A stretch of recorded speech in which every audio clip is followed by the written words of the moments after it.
Welcome, everyone, to another edition of Gavin Richard Presents here on Channel G Boots 782. Whoever you are, wherever you are, I hope you are blessed and do it safe. Follow on in the room. Come on, let's get started. We got a special guest coming on. He's just trying to get on right now. The Honorable Judge Joe Brown is stopping by. I'm just trying to work on some kinks with his computer, and he's gonna be coming in. So we're gonna get this started in a little bit. Y'all just pile on into the room. Oh yes, it's the Monday Eve before election.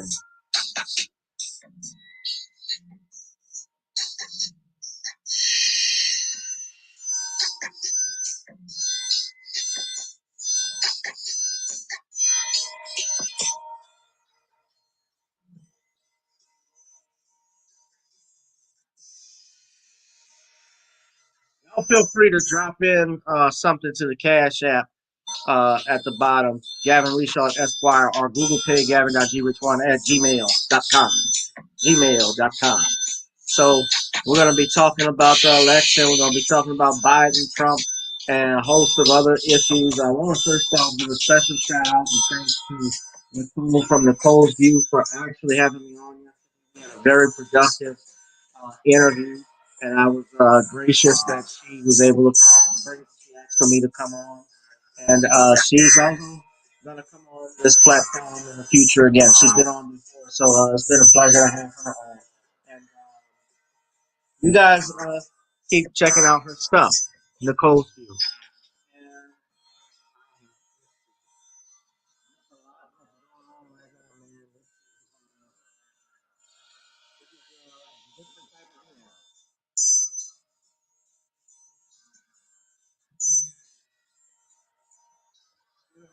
Um, while we wait for Judge, I'm gonna go over some latest things, some information that I've seen.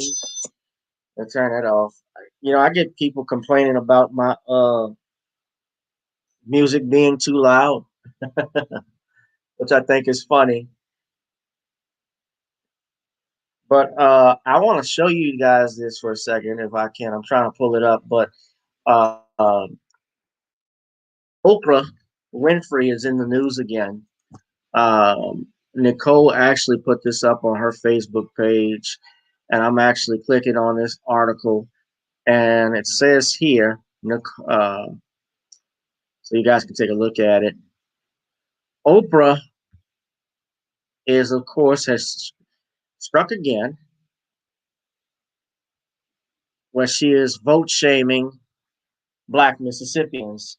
You shame your family if you don't vote.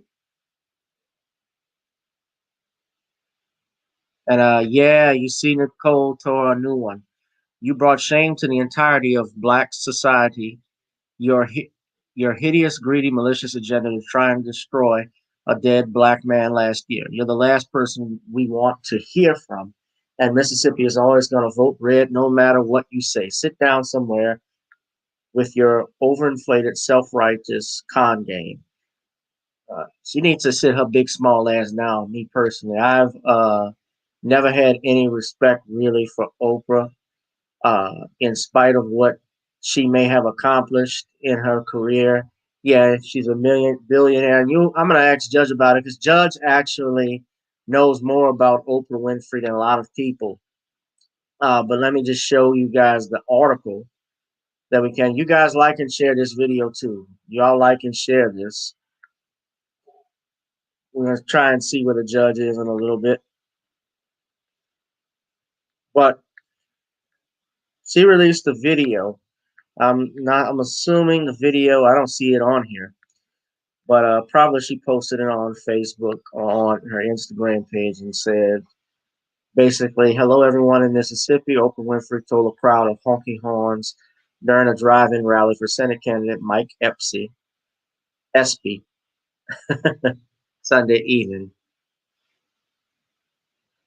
Casasuco, did I say that right? Native was among several surprise guests at the Jackson event, including former Vice President Joe Biden and his running mates Kamala Harris.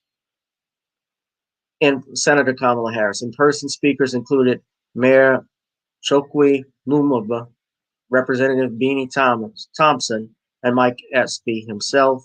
In our video message, Winfrey urged attendees to vote, stating we want to save everything we hold dear in our democracy. The message is more urgent than it's ever been before. Now, you notice, guys, when they use terms like that about how it's always urgent to vote, go out and vote, go out and vote. It's urgent. It's our ancestors.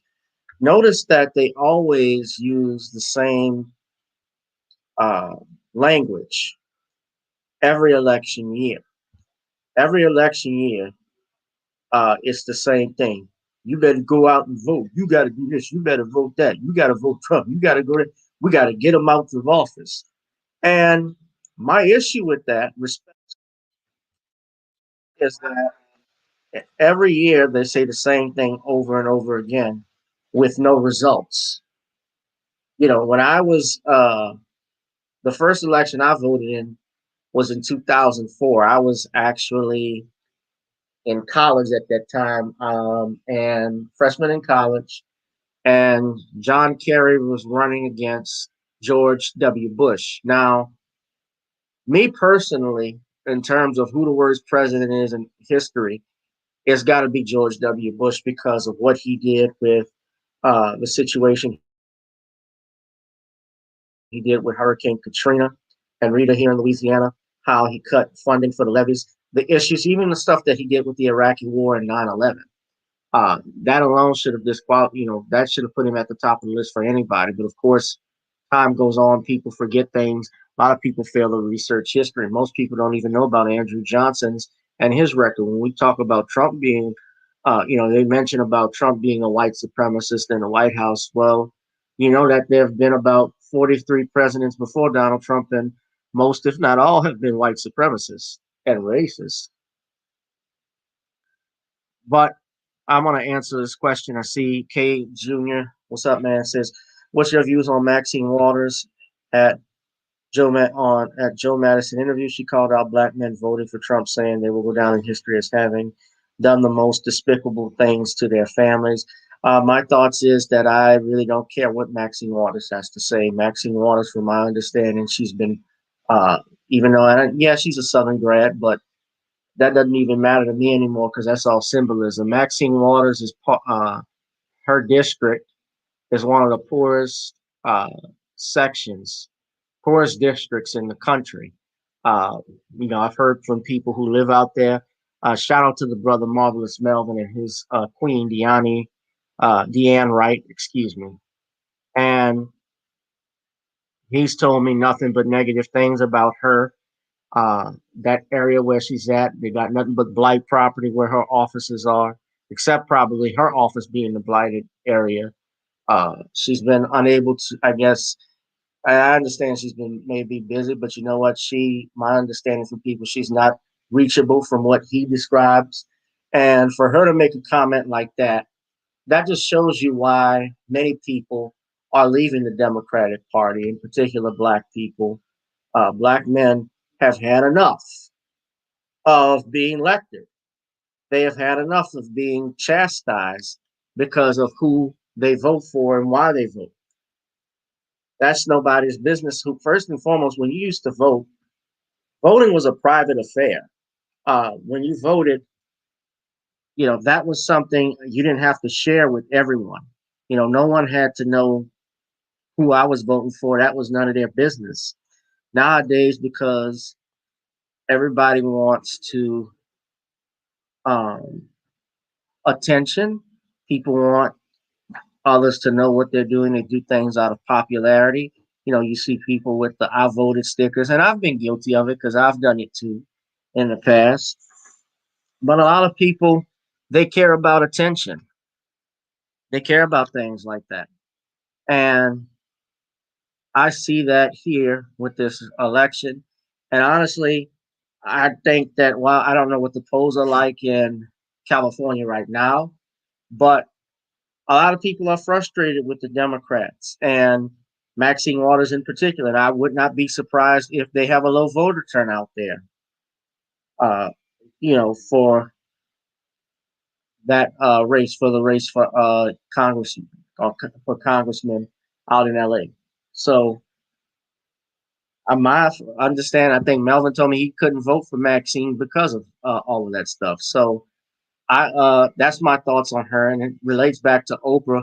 Black people are tired of being shamed into voting. They're tired of hearing, "Well, your ancestors fought for this. You fought for that." My ancestors didn't fight to be a, a slave to one party.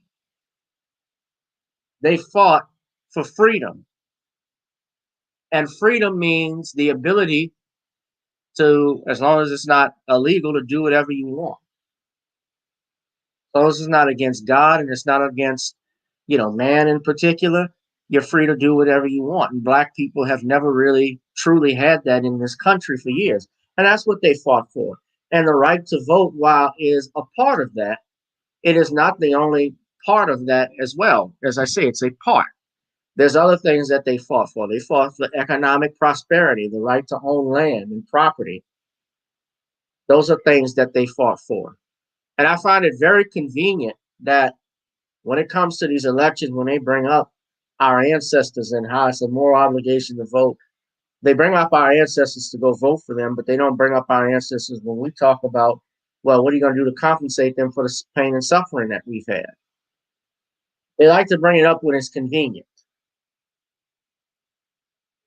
Don't forget that. And here, Oprah, I am not surprised that she said what she said. Of course, even Barack Obama, he's been on some of that stuff too. And Obama did a lot of finger pointing and waving. Remember, he did this in 2016 about how it would be offensive if black people didn't vote because it would damage his legacy. It would be an insult to my legacy if you didn't vote for Hillary Clinton. And yet, as Minister Farrakhan said, let me play that clip from Minister Farrakhan, the Honorable Minister Louis Farrakhan. We're still waiting on the judge to get in, but I'm going to play that clip for you all. Let's see it.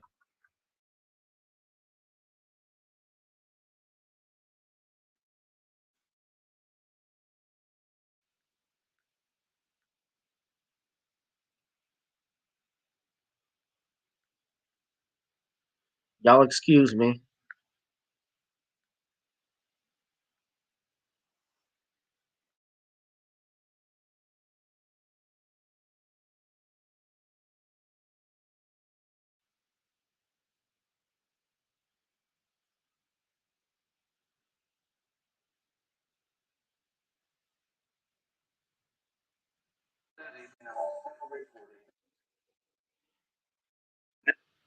I don't know who this guy is, but hold on.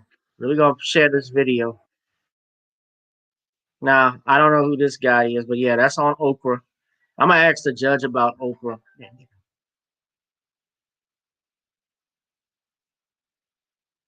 Hold on a second.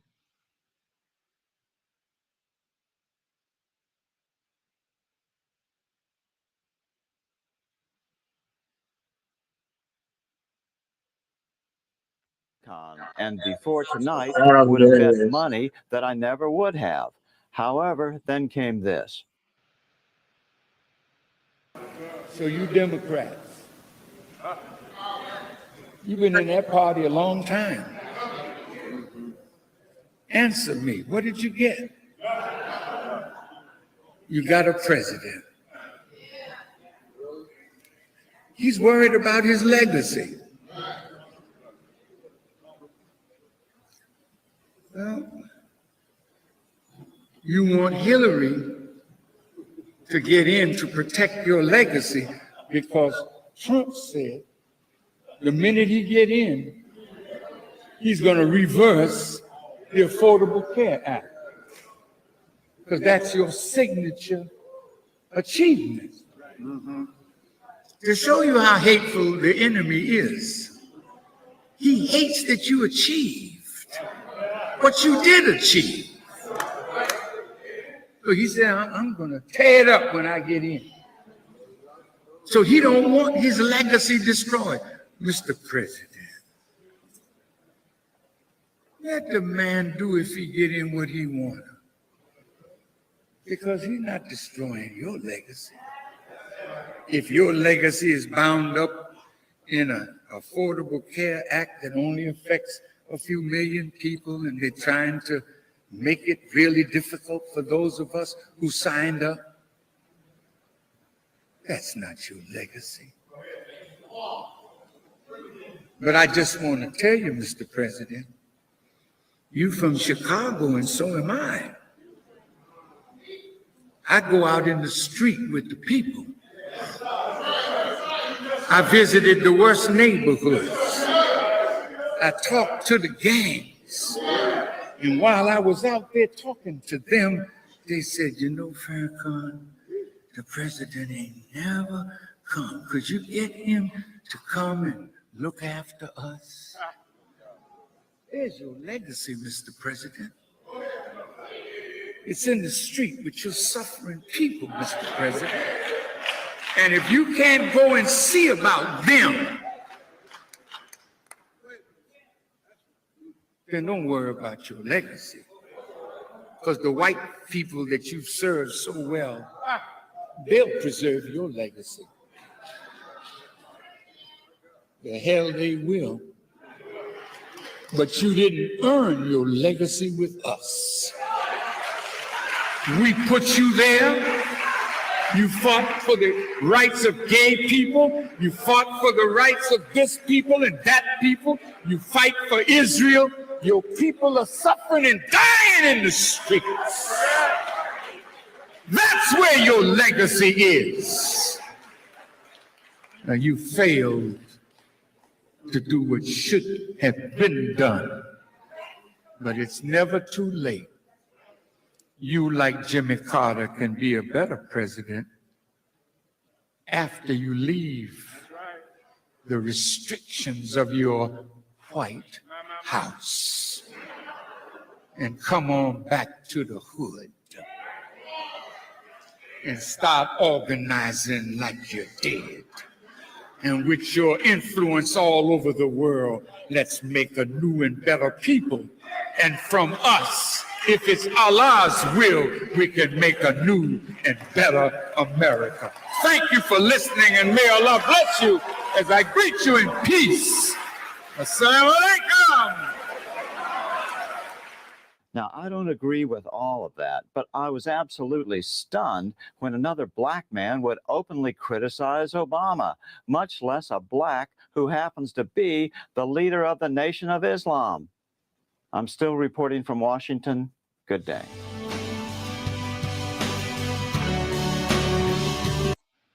Well, let me just say, yeah, I don't know who that guy was who said that. I couldn't find the actual whole clip on here on YouTube, but he, had that posted here. And, they think we're all monolithic.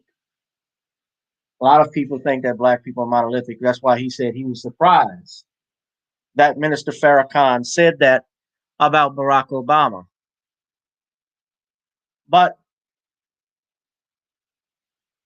Minister Farrakhan is a man's man. And he follows the old saying, tell the truth, shame the devil. And you have to call things how you see it, whether you like it or not.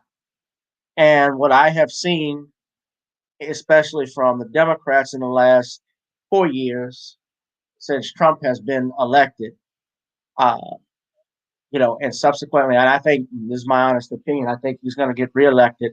They are still using the same bullying tactics and vote shaming tactics that they have not learned from the 2016 election. And of course, now they're talking about record numbers of early voting, about 85 million, I believe, according to CNN, that have come out to vote. And they think early voting will benefit the Democrats, which, yes, it can, but that does not mean that they will win. The popular vote has nothing to do with the Electoral College.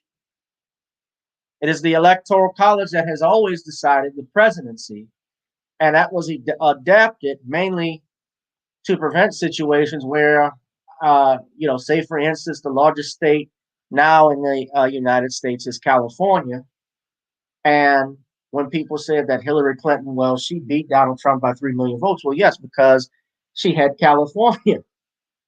California is home to that 350 million Americans, and California is home to 36 million of them. Now, I'm not going to say that, of course, they have Republicans that are out there in California that vote. Obviously, some will vote for Donald Trump. They're independents as well. There may be some Democrats that vote for Trump. And I don't imagine, very rarely, does a Republican president carry, states on the West Coast. The last to do it, I believe, was Ronald Reagan. And that was because Ronald Reagan was the incumbent and he ran against Walter Mondale. And he actually won in a landslide. So the Electoral College was set up basically, whether it was based on slavery or not. And of course, at that time, Black people were not considered citizens. That was the reason why it was set up for. And so when you go into the voting booth, and I think they're going to be people that my thinking is that while those numbers of early voting may go in favor of Biden, the real deal is going to be tomorrow. Because a lot of my understanding is that, according to what they're saying, even in polls, if you trust polls and polls are not accurate, he's leading in terms of Tuesday voters by at least 63%.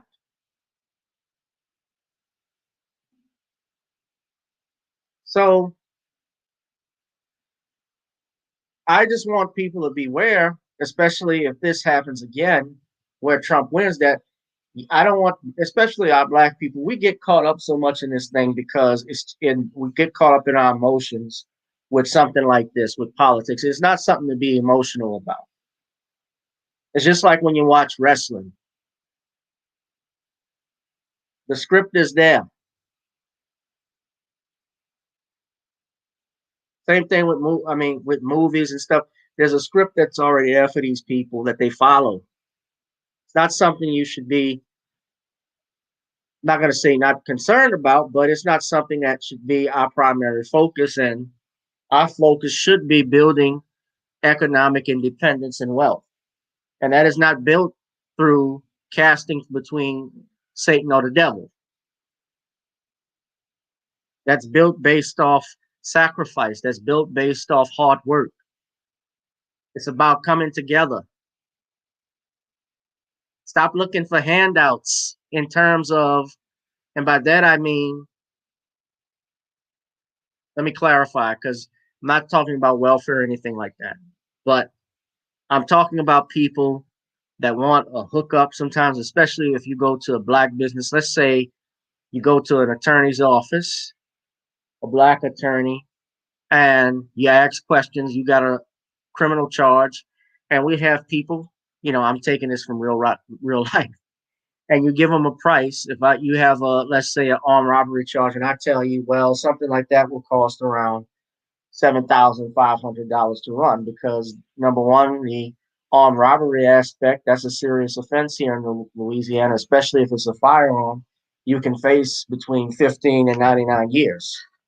So some people don't think, because you're Black, and that goes on both sides, that you are that you've earned your degree, and they think that you need to uh, give them a hookup.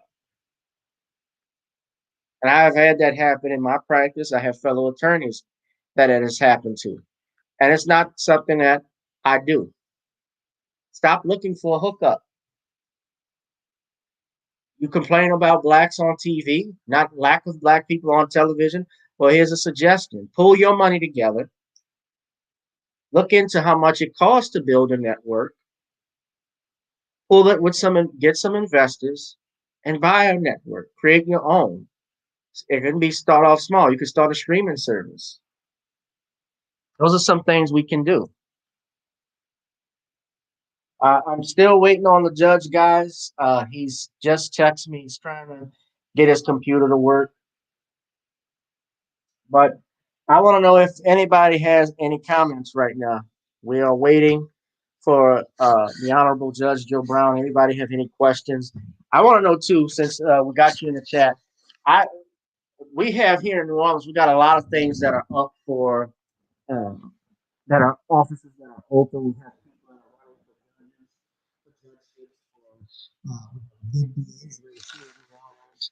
for judges, with Jason Williams, Morris Reed, and uh, Arthur Hunter, the Honorable Arthur Hunter, and the Honorable Kiva Landrum for DA. We also have Lakeisha Jefferson and Bernadette D'Souza, who are running for, respectively, for Division, I believe it's Division K, if I'm not mistaken, for the Civil District Court. Yeah, I got a lot of people, and I know a lot of these people too. I know Lakeisha, I know Marcus DeLarge, St. Aug brother, that's running for Criminal Court Judge Division K. I honestly think he'll get it. I hope he does. Shout out to him. Shout out to Lakeisha. I think she'll get it as well. We need young blood. You need young people, and that's my opinion. Young people in office right now, people that can relate to the community. That's why I think the Democratic Party is out of touch. It's like they do not reach. They do not. They are out of sync with the common young black man right now. Um, in terms of how they market towards them, in terms of how they're reaching out to black voters. A lot of the elderly, of course, that those baby boomers that are still around. I mean, they vote loyal to the Democratic Party and so forth. But a lot of us here, young people that are asking for tangibles, asking for something, you know, they are not talking to us.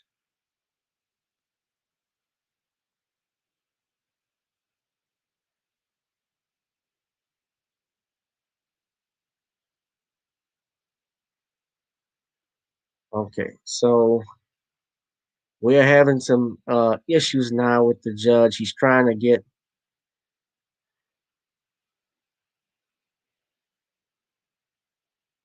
to come on.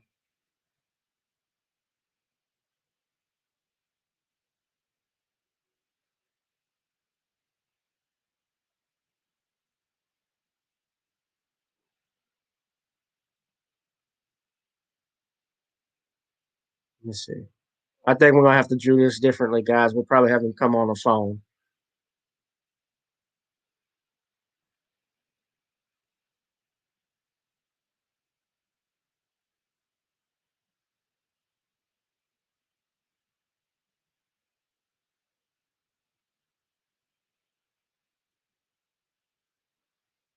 So give me a minute, guys. He's texting me, so we're going back and forth. Uh,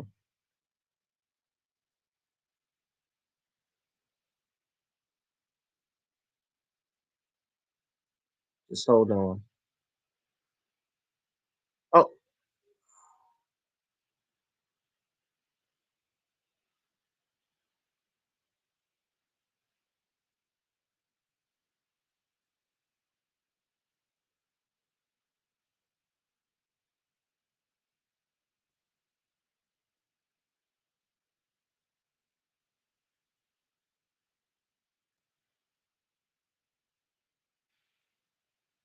all right. I see him now. Okay, ladies and gentlemen, the man of the hour, the Honorable Judge Joe Brown. Hold on, we got him.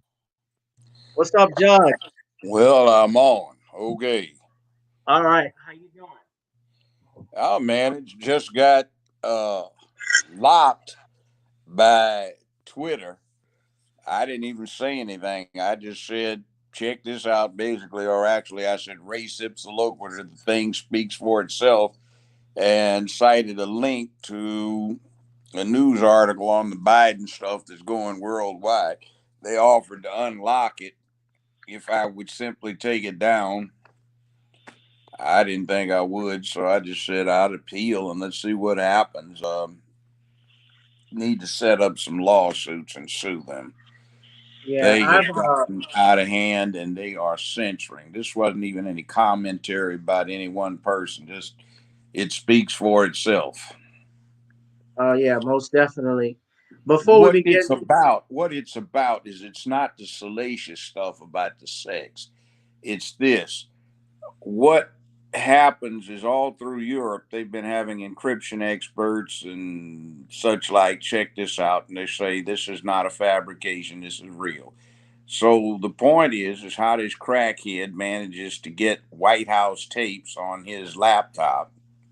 Second thing, what's going on is a Chinese official who's in a world of trouble is apparently offering a $1 billion cash bribe through the company that Hunter Biden was working for or is working for. The official was to get a percentage. Biden and Obama were to get 10%, which is 100 million apiece. And it's treason because what it does is it tells the Navy to back down off of their cruises into the China Sea. They've got all these little small atolls there, and the Chinese are claiming those are its territories, and they are staking out 200-mile territorial water claims around them. And that just about takes over all of the territorial waters of yeah, Japan, Korea, and the Philippines. So the U.S. has been saying to hell with you and sending in warships to patrol. And the that's an deal act is, of war. yeah, and the deal is for Obama. That's being discussed on the tape is for Obama to call these patrols off in return for effectively $100 million bribe, which apparently takes place because, as Military Times reports, the Pentagon directed that they stand down on some of those sweeps that they were conducting. That's what's damaging. So apparently, Twitter, Facebook, Instagram are trying to keep the American public from reading this stuff, and everybody else in the world gets a chance to. And that looks like that's straight up and down suppression of the First Amendment. Right. That's yeah, they're doing a sweep of that during the election because they want obviously the Democrats to win, to want Biden to win. Before I start, Judge Doe, my father wanted to just say hello right quick. Hold Okay, on. cool. Oh, Judge, how are you? How are you, young man? Everything all right? Or are you a little down there? How you feeling? I'm feeling fine. I could be worse, but it's not. So I'm grateful. Just keep my There head you up, go. keep pushing. Got to keep pushing. I was listening to the broadcast the other night, and essentially you had said that all of these people are these so-called uh, LGBT people or whomever. Um, this is not a new world we live in. These are just some very confused people. I mean, Well, there is yeah. The difference is that ordinarily, when one entity carries out a propaganda yeah, campaign, what they're trying to do is get people to apply whatever principles operate for the society in terms of what's approved for right, appropriate conduct, to associate those things with the party that's doing the propaganda. yeah, Here, the difference is they want to basically push what most modern societies regard as decadence and yes, depravity. right, So instead of saying, well, for party X, we are the party of the family and advancement in science and technology and all of this, they're going, we are the party for basically the queer side. So we want to push that and destroy everything that pushes the traditional values. So that's the right, first time I think anybody has propagandized for that. That's like, for example, ancient Rome is basically a symbol for decadence. However, most people don't know this is what is called decadence and what is associated with Rome actually happened to be felonies punishable by death. So, it wasn't exactly the official position. Right. Well, I think that we as black men have to draw a line in the sand and say, uh, we're not going to let you step over this boundary because it's very offensive to us, and it degrades our family morals and structure. And when we stand up as men and mean that, then that's when you have uh, forced confrontation. You have to be willing as a man to say, I'm going to do what I have to do to protect the morals of my family and my children and grandchildren, because I don't want this happening to them. I don't want it forced upon them. And I have not seen, I've seen a lot in my years. Uh, I have not seen men stand up as they did in olden days when my father and grandfather and uncles, we never had to worry about uncles taking us in the back room or taking us in the alley or taking us someplace and then doing something to us. We didn't have to No. worry about that. Look at the But Boy nowadays, Scouts. right, I never had Boy Scout leaders who uh, abused me or hurt me or wanted to, or even had that on their mind. But when we No, allow I these was a people, scout master for years, and I just yeah, said I got to quit when they started pushing that stuff. I said some of these folk don't need to work with boys, but that's all right. I said no, that's not cool. Now look no, at them; they're bankrupt, trying to settle all these claims for yeah. child So, molestation. yeah, that's wrong. And when they let girls in the Boy Scouts, to me, you know, hey, that's why you have Girl Scouts. Well, The yeah, and the girl, other thing too, some of the places I took boys, there is no way in hell I was going to be the only adult male out no, for a week with little no, girls running around. No way in hell. And see, no, that I think was actually covered to try and conceal this pedophilia behind a smoke yeah, screen. yeah. I don't think that uh, was. I think it was purposefully done, and I don't agree with any of that foolishness. And I just draw the line in the sand and say, hey, I've already told you, don't want this, don't want it around my family, and I'm willing to do whatever I have to do to protect my family. So you can cross that line if you want to, but Yeah. you got to know that there are going to be consequences if you cross this line. It ain't Well, going to you be know no. that whole thing about boys and girls and the Boy Scouts.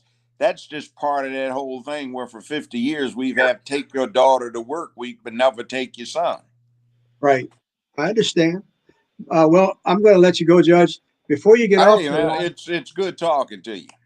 good talking to you. Before you all finish your conversation, I'd like to speak to you about something personally when Gav is finished with the interview, if you All don't right, mind. that's cool. That's all right Thank, with me. That's good with me. thank you very much, sir. All right, young man. All right. Hey, All right. guess I'll have to go back over that thing about Twitter censorship. That's dangerous. Something Yeah, needs it to be is. Well, done. Twitter is a private company, or It they. doesn't make any difference if it is. See that whole thing with public utilities and the rules behind that, that's about a century and a half ago when they started after they had invented gas lights, okay? So Right. what happens is these private companies formed up to sell gas and deliver it, and they started doing what they were doing basically to start gentrifying places to run people out of areas so they could get the property and also to do political censorship stuff. And the rulings just came down. This serves a great utility to the public. Hence, you are a public utility. It doesn't make any difference whether you are private or government because you have availed yourself to do business that's profitable by exercising something that is of an opportunity that you have that influences the total public good. Therefore, you are a utility. You can't exercise your private discretion when Right. you interject yourself into the public domain. Now, counselor, that's if you recall, about 3 years ago, might not have been that long ago, some people sued Trump on Twitter about Twitter because he was blocking them from his account. That was personal, all right, through Twitter. Twitter joined in on the thing going against Trump.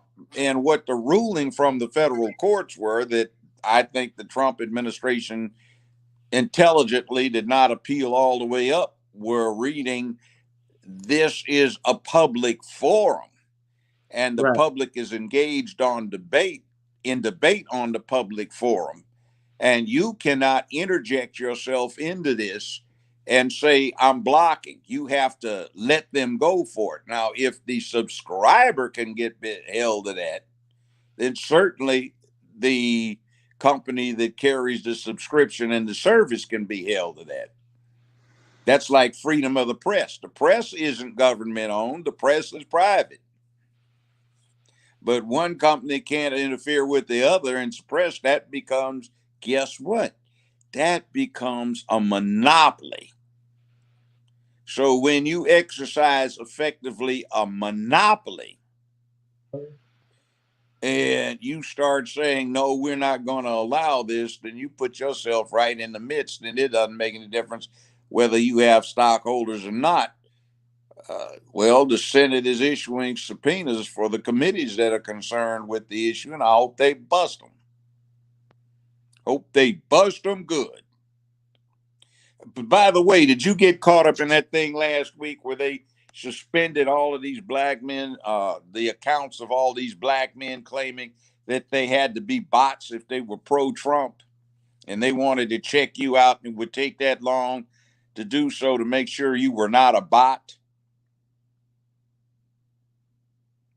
See, that's not cool at all. I know there was a campaign like by LeBron James and others about recognizing Russian bots if they ask for tangibles, or anybody that claimed to be American descendants of slaves. Yeah, well, that's that thing that Twitter went into, and damn LeBron, he plays basketball.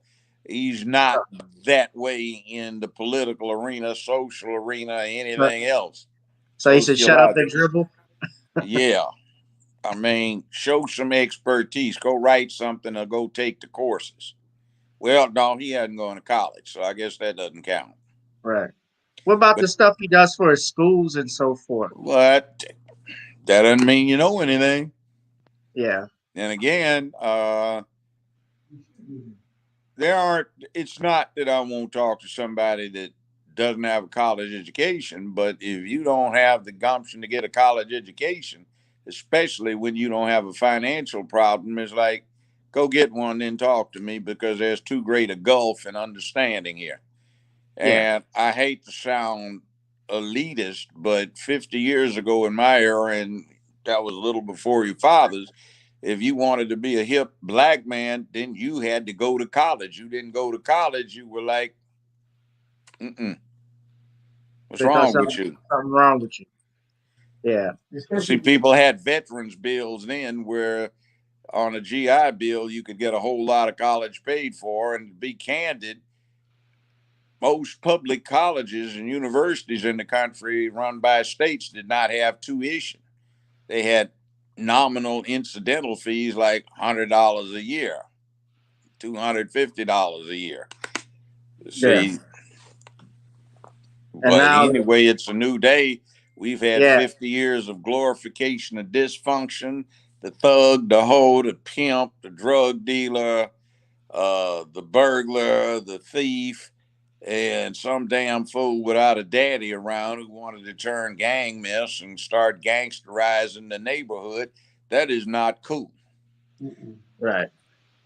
Most definitely. And you think that's because there's a lack of I find, because I want to talk about this patriarchy BS that was floating around, like Jamel Hill started that.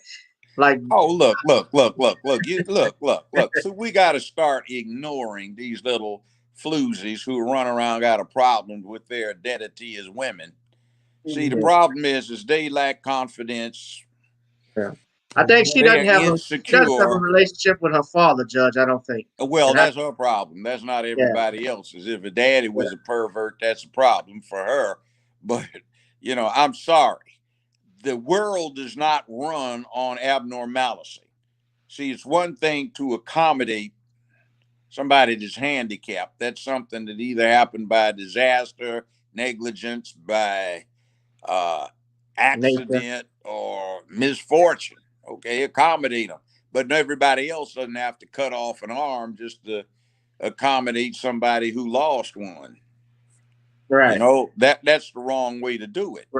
And we don't need to be directing our dialogue and using up the valuable time to think by embracing the terminology and the point of view of a sick puppy.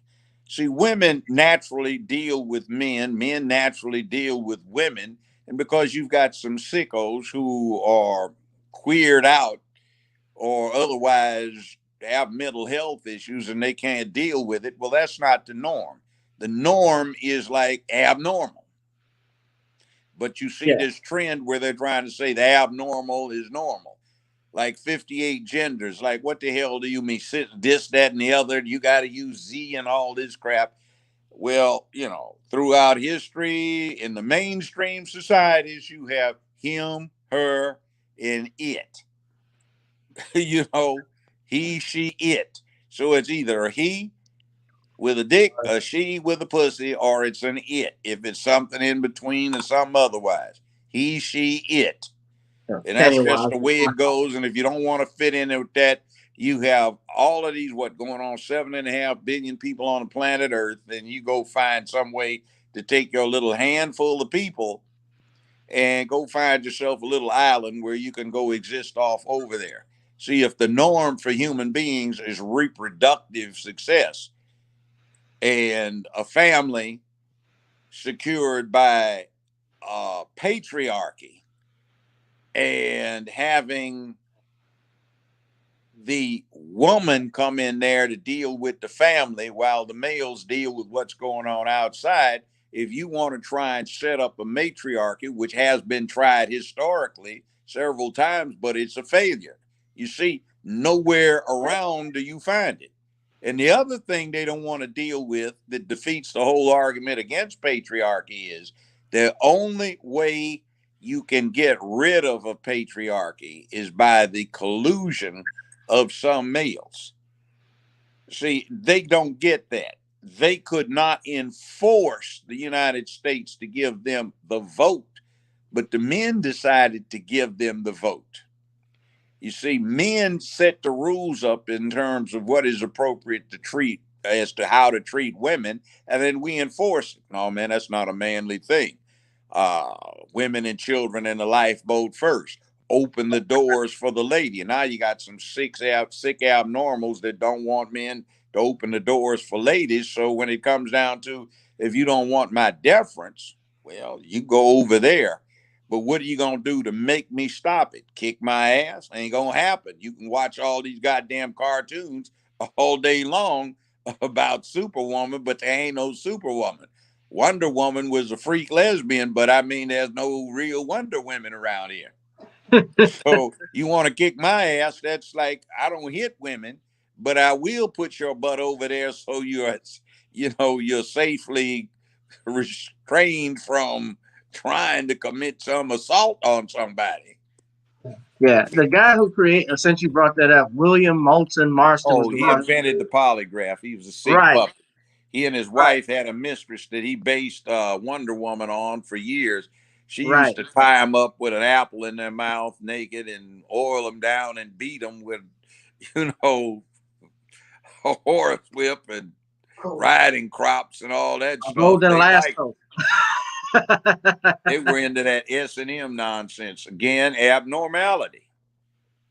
Yeah, So she can go take her little abnormal behind with her own mental health issues, take them over in the corner. If Ronald Reagan hadn't wiped out the mental health facilities in the country, she would be in one. Good right. thing. I I do want to ask. Someone brought this up. They want to know about your frat brother. What do you feel about Roland Martin? Um, popping fresh doughboy with his arrogant ass. He needs to Ow. deal with Invictus, out of the night that covers me, black as a pit from pole to pole. I thank whatever gods may be for my unconquerable soul. In the fell clutch of circumstance, I have not winced nor cried aloud under the bludgeonings of chance. My head is bloody but unbowed. Yeah, he's You know, a all of that. He doesn't get it. Beyond this place of wrath and tears looms but he, the horror of the shade, yet the passage of the years finds and shall find me unafraid. In other words, I'm a bad motherfucker, and although I walk through the valley in the shadow of death, I fear no goddamn evil, because I'm the baddest motherfucker in this valley. yeah, And it matters not how straight the gate I charge with punishment to scroll. I am the master of my fate. I am the captain of my damn soul. And he needs to get that in his, and he doesn't get it. He was an ass licker for that damn Hillary. Kenyan mulatto bush bunny that we had in there that did nothing on 8 years. See, I'm used to when somebody black becomes the first one of us getting in some place, you go in and you just kick ass.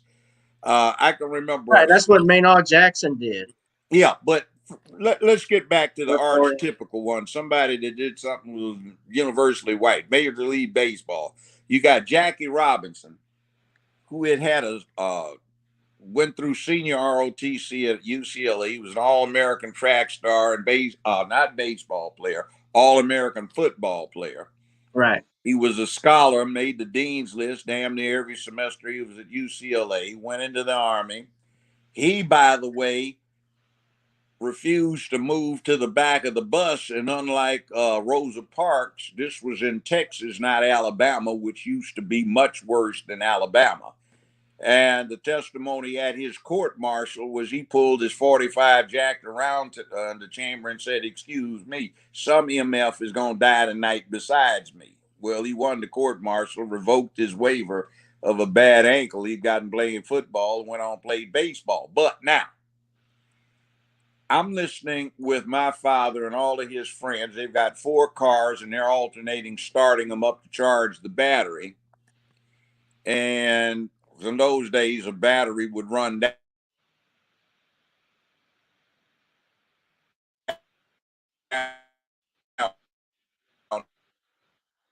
if you played the radio.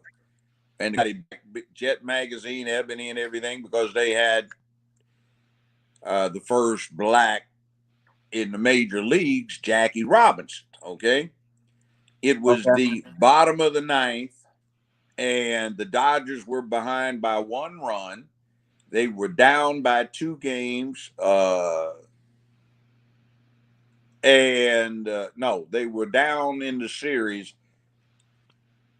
3 games to 2.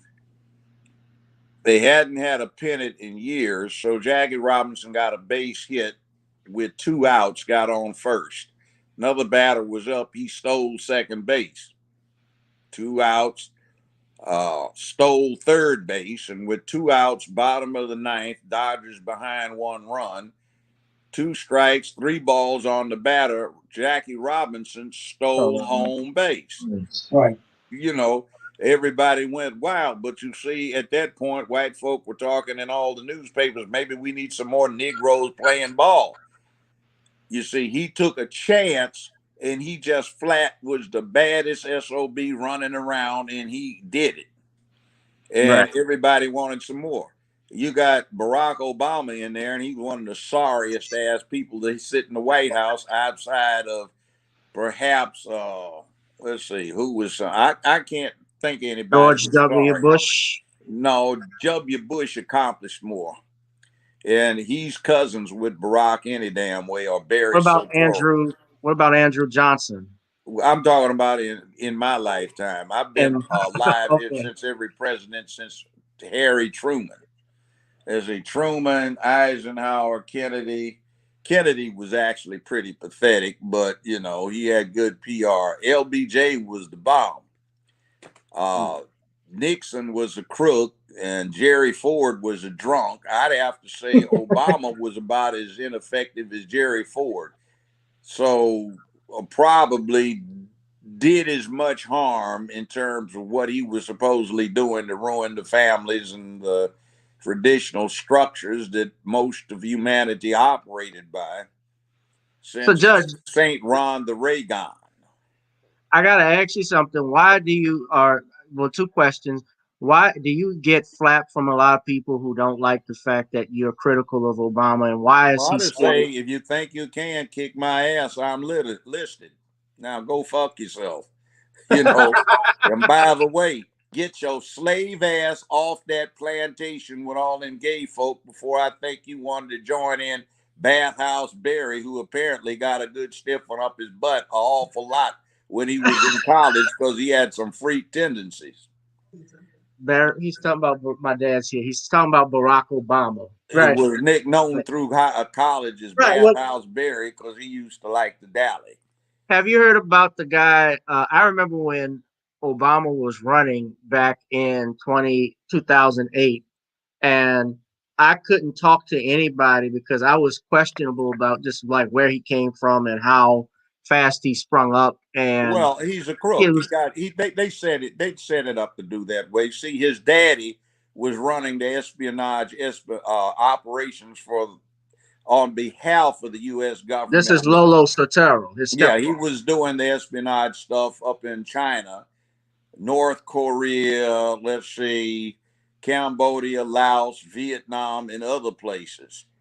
So the U.S. blocked a warrant against him back in the 60s, alleging that he was a mass murderer responsible for between 500,000 and 750,000 people being murdered. He ran the death squads for the Indonesian government, which when he adopted Lolo, when Lolo adopted Barry, aka Barack, it was listed by the State Department as a communist country. So there was a nascent revolution, and he ran the equivalent of the Indonesian Gestapo, and he was allegedly responsible for killing between 500,000 and 750,000 people.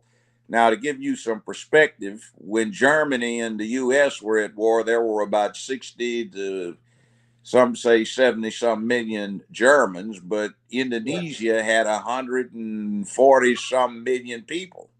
Right. It's one of the most populous countries in the world. Yeah, 240 million now, and we've got 330 million, let's say, on the outside. So, yeah. Oh, that's another thing about Vietnam, too. When we were in the Nam, everybody looked at it on the map and thought it was a little third world country. Well, the Nam had a population of 120 million people when the U.S. was claiming from the last census in 1960, 198 million people. Yeah. And they kicked our butts. Yeah, we got our asses whipped and handed to us because it was a classic case of, instead of fighting the current war, fighting the last one. And LBJ didn't know enough about military stuff to really hang in there and do what he was supposed to as commander in chief. Yeah. Judge, and tying with that, because tomorrow is election day.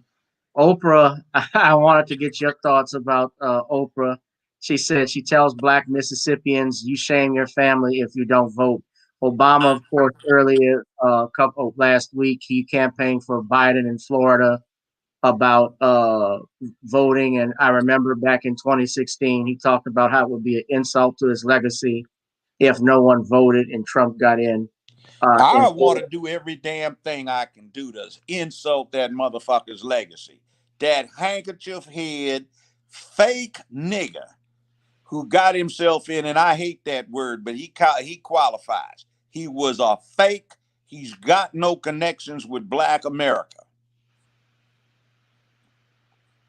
Has no connections with Black America. Yeah. And I lost too many friends, got killed by faked out people like that. And at least the fakes were somebody that had American origins or American roots. He doesn't even have anything down in the Caribbean roots. And he certainly as hell didn't grow up anywhere in Africa, a little spoiled rich brat kid. Mother got pimped out by his grandmama to his original father. She was knocked up at 17 years old.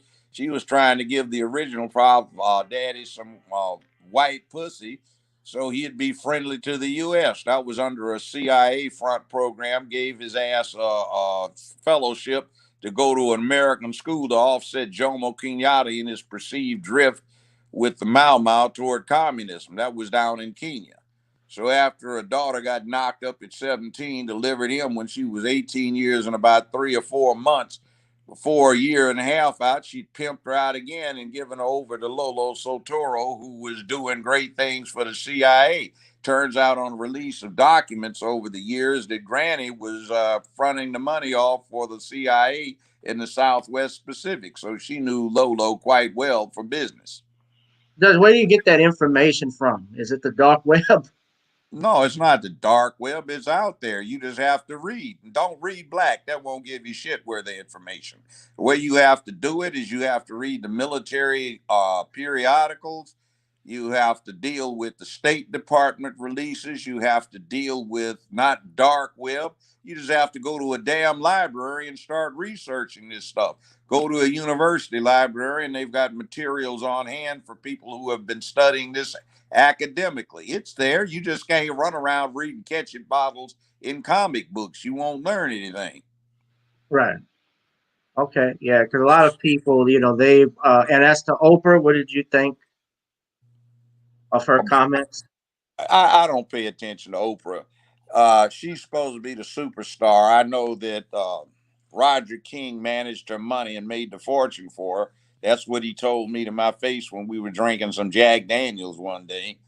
And also, he interviewed 350 women with the avowed purpose of, quote, finding a poster child for ugly female stay-at-home America, unquote. He picked Oprah out of 350 folk, and toward the end, the last 4 years I had my show, I beat her in the ratings every damn week, her and Phil, and they were all part of the same 4-unit CBS syndication squad, along with Judge Judy.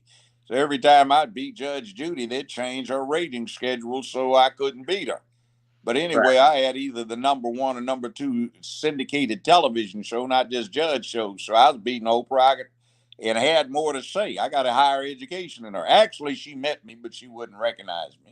She was the gopher for a very attractive lady named Nettie Stowers, who worked for WSM in 1973. Nettie and I dated, and she ran around with a guy that wound up on the Tennessee Supreme Court. I won't mention his name, but we were hanging in there with the girl, and Oprah worked for her, and she had a nickname as Miss Bad. Bad teeth, bad breath, bad complexion, bad hair, bad figure, bad feet, and worse, bad attitude. So I'm not impressed. That's not who speaks for black folk. No. Right.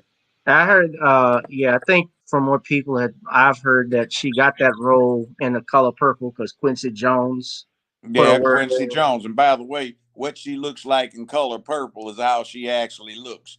Her makeup, wardrobe artists, they are geniuses. They ought to be ranked up there with Michelangelo and Leonardo da Vinci. Oh, the great artiste. Yeah.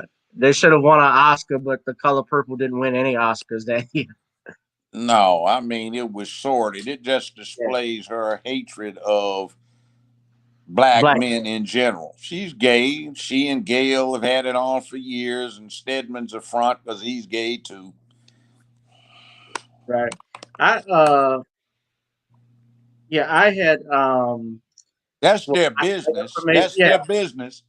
They got right. a right to do But it, they but full disclosure, you know? well, I think the reason why people are attack them is the way, especially like what Gail did with Kobe Bryant this year when she interviewed Lisa Leslie and tried to imply something, and then Snoop Dogg called her out. That's I get impressed by generals, fighter pilots, Yeah. scholars, and badasses that have been in the military, people that can be statesmen, scientists, engineers, and that kind of thing. because I know, what do you call a basketball player, football player, baseball player? Modern gladiator. And what did Caesar say about that? Give them bread and circuses, and they won't give a damn about what their betters do. And by circuses, he meant gladiatorial contests or sports events, and the people that are there to distract us while others do what they do and bet large sums of money on the games is what it is.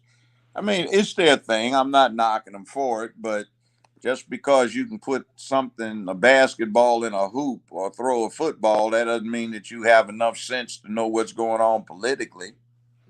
Right. Right. Not saying you don't, but it doesn't say you do. Right. And just to clarify, like the information you were saying about Obama, I mean, I had heard about that because that was all over the internet about. Bathhouse Berry. Well, I know about Larry Sinclair. I saw the guy who said that he did cocaine with Obama back when he was in the he was a state representative at one point in Illinois before he became senator, if I'm not mistaken. He said he was a he was a little rich boy. He benefited because his stepdaddy adopted him, made him one of the richest people in America because he's got an Indonesian trust fund that American law can't touch. And when Daddy Sotoro died, Bathhouse Berry got 1/3 of the estate for one of the 10 or 15 richest men on earth. Nice to inherit, I guess, especially since you aren't even blood kin. Well, I guess Granny did good pimping his mama out to Lolo. Right. He ran against Bobby Rush, the former Black Panther. Rush kicked his ass. If you want to see something intriguing, look at some of the film debate they had. Rush was going, "Why are you running? You let them white folk put you up to this? What's the problem with such and such ward? What's the problem with such and such precinct? You don't even know. Why are you running? You're just trying to help these white folks steal these black people's properties that they developed." That's the way it was going down. Yeah. And interestingly, this I find interesting. When he got elected to the state house in Illinois, his opponent died before the election. When he got elected U.S. Senator, the Republican incumbent had to resign due to a scandal. Well, when he was running for U.S. Senator, his Republican Senate candidate died before the election. So his two most important elections were when he won against dead men.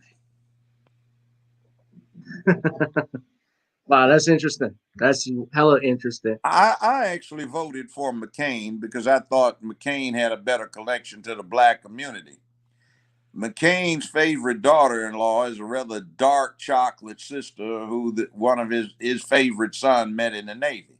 So they've got 3 black grandchildren. He had 3 black grandchildren who looked a lot blacker than Barack Obama and had a black American root. So, when you're a grandfather, it gives you a different perspective. I found that out. Right, because you are Granny is going to have a legacy that his grandchildren, 3 of whom would be taken by anybody in America, is black. So I just said the man's got a greater connection to black America than that fake mulatto Kenyan Bush money does. Bathhouse Berry, at least they're likely to be straight. It didn't bother you that he voted against Dr. King's holiday in Arizona? I don't give a damn about King's holiday in Arizona. I wanted a holiday for Malcolm X, but they weren't going to give him one. I wanted a holiday for Frederick Douglass. Yes. You want a holiday for Marion Berry. Personal opinion, Malcolm X and Frederick Douglass and Thurgood Marshall did more for black people than King did. Yeah. I mean, he made him. I mean, he's a martyr, and I was the last judge on the case. But right, By the way, Ray didn't shoot him. The Yeah, I FBI talked about that. recruited some veteran snipers from the military down in Quantico, Virginia. Well, Quantico, where they've got the FBI training facility that also uses the Marine Armory down there. So interesting. But King was what he was. I suppose black folk need a holiday. He was as good as any, except I would have preferred those three gentlemen: Malcolm X, Thurgood Marshall, or Frederick Douglass. Now you've Frankly, they frankly impacted me more than King did, because I tell you, myself, my father, his friends, and most of the brothers on my generation, we got kind of embarrassed about somebody telling black folk to get out on their knees while white folk kicked the shit out of them, and all they were doing is praying. Hell, I wanted somebody to kill somebody. yeah. Take something like my father used to say in his friends: you raise a hand to me, you're not bringing back your arm. Mm-hmm. You know, they had a movie called that came out this year called The 24th about the black regiment in Houston. Those men that were executed when the Houston riots started, and they were going through town uh, shooting up white folks and so forth because they were scared, obviously, that the whites were trying to come and terrorize them. I don't know if you saw that one. I not the movie, but I'm familiar with the incident. How about this historical fact? Everybody's heard of the Buffalo Soldiers. You know, it's the 9th and 10th Cavalry, but there were also three other regiments of black soldiers known as the Buffalo Soldiers: two infantry regiments, and one was a field artillery regiment. Now, truth, more more Buffalo soldiers were killed by the Texas Rangers than by Native Americans in all of those frontier campaigns. Hmm. The Texas Rangers were responsible for their slaughter. Killed more black troops than the Native Americans did. Just because they were black. Just because they were black. They even went in and tried to sit there and snatch the base commander out, and he told them to go to hell, and all the troops drew down on him and ran the Texas Rangers out of the fort. Yeah. I mean, stuff like that. Theodore Roosevelt authorized the execution of more black troops than the Native Americans did behind that riot you're talking about. Yeah. Yeah. See, it's cold-blooded the way we got treated, and one of the driving engines behind all that stuff was the Klan, the White Citizens Council, the still alive old plantation owners and their sons, and those were the Dixiecrats, the Democratic Party folk. The Dixiecrats left the party when black people started infusing themselves into it as a result of FDR's economic policies that put a lot of us back to work. Truman upheld, and some civil rights stuff, and King's pushing. Yeah, black folks started dealing with Democrats, and by the end of the 60s, the Dixiecrats left. Well, since then, in the intervening 50 years, the LGBTQ crowd has taken over the Democratic Party, so it's time for us to leave, since they have become anti-family, and go buy our way into some other party with our votes. Yeah. And speaking of that, Judge, the next topic about the election, Brian, and I was going to lead into that. Brian Ponder, who's a great attorney and friend of mine, he's also your frat brother, Judge. He wants to know who is going to win the popular vote versus who is going to win the presidential election. Question to the judge, and your opinion on what will come due to the challenges of the election results. I think Trump's going to get the Electoral College. The popular vote could go anywhere. Most people don't get it as to why you even have the Electoral College. The Right. historical thing is that it took almost a month to travel from the most southern states to D.C., depending upon the weather. And nobody had personal knowledge of who the candidates are, the issues that were in play. So they set it up so the Electoral College selected the president. The would-be elector said, I know these guys, I know the issues, trust me to do something about what's going on. Let me select the president for you. And they said, okay, we'll vote for this, that, and the other person for an elector. The thing progressed, and then there was this point where the electors would pledge themselves to support certain candidates. Now, we still have it, and if we abolished it and just went on popular vote, the net effect of it would be is that most of us could stay at home because California, New York, Florida, Illinois, and Texas would decide who was going. Judge? I got you. Judge, you Okay, there? can you hear me? Yeah, I can hear you. Just Okay. can't see you. All right, I don't know what happened. Let me take a look here. Somebody called. That always happens when I get on the phone. But okay, it said everybody can see me, but I can't see myself. Okay, so you can't either. Let's see. Camera. I don't know what happened. But anyway, we don't want California to be the only voice that counts when selecting the U.S. president. And if we just did it off of the popular vote, California, New York, Texas, and Illinois and Florida would select the president.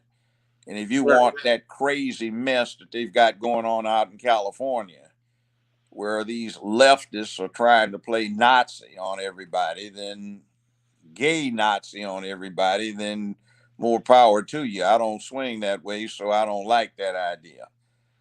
Right. Therefore, we have the Electoral College, so you balance things off. And as a matter of fact,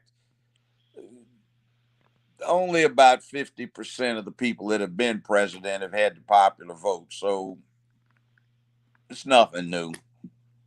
Right. It's just the way it works. It's the rules. Yeah, yeah. I mean, yeah, the Bush, I remember when George W. Bush was president, when he got elected twice, he lost the popular votes twice. And of course, I think in the 2000 election, he stole that one. There talks that he stole the 2004, but he ran against John Kerry in '04. That was the first election I voted in. And I live here in Louisiana, and the minute the polls closed at 8 o'clock, I mean, you already knew it was red for George W. Bush. So it's not like it changes because Louisiana has more Democrats than Republicans, but they vote conservative. And Yeah. so yeah, and people, and then my issue with Biden, you mentioned Dixiecrat earlier, Judge, and I was going to bring that up. A lot of people don't know that Biden is like one of the last remaining Well, let me Democrats. tell you, I witnessed to this. I was with a DC think tank in 1972, and I was alternating between Chicago, DC, and Delaware. And I was in the state capitol building, which is a little rundown, ramshackle, two-story house, large house with the floor sagging. So I heard all this commotion and loudspeakers outside. I went out there, and Joe Biden was there. He was running for senator. And they had George Wallace, James O. Eastland of Mississippi, John B. Stennis, another racist dog. Uh, let's see, Strom Thurmond, another racist dog. And who else was that? I The name's eluding me, but he stood in the doorway of Little Rock High School. Farbus, Faubus. Roy Farbus. Uh, yeah, Faubus.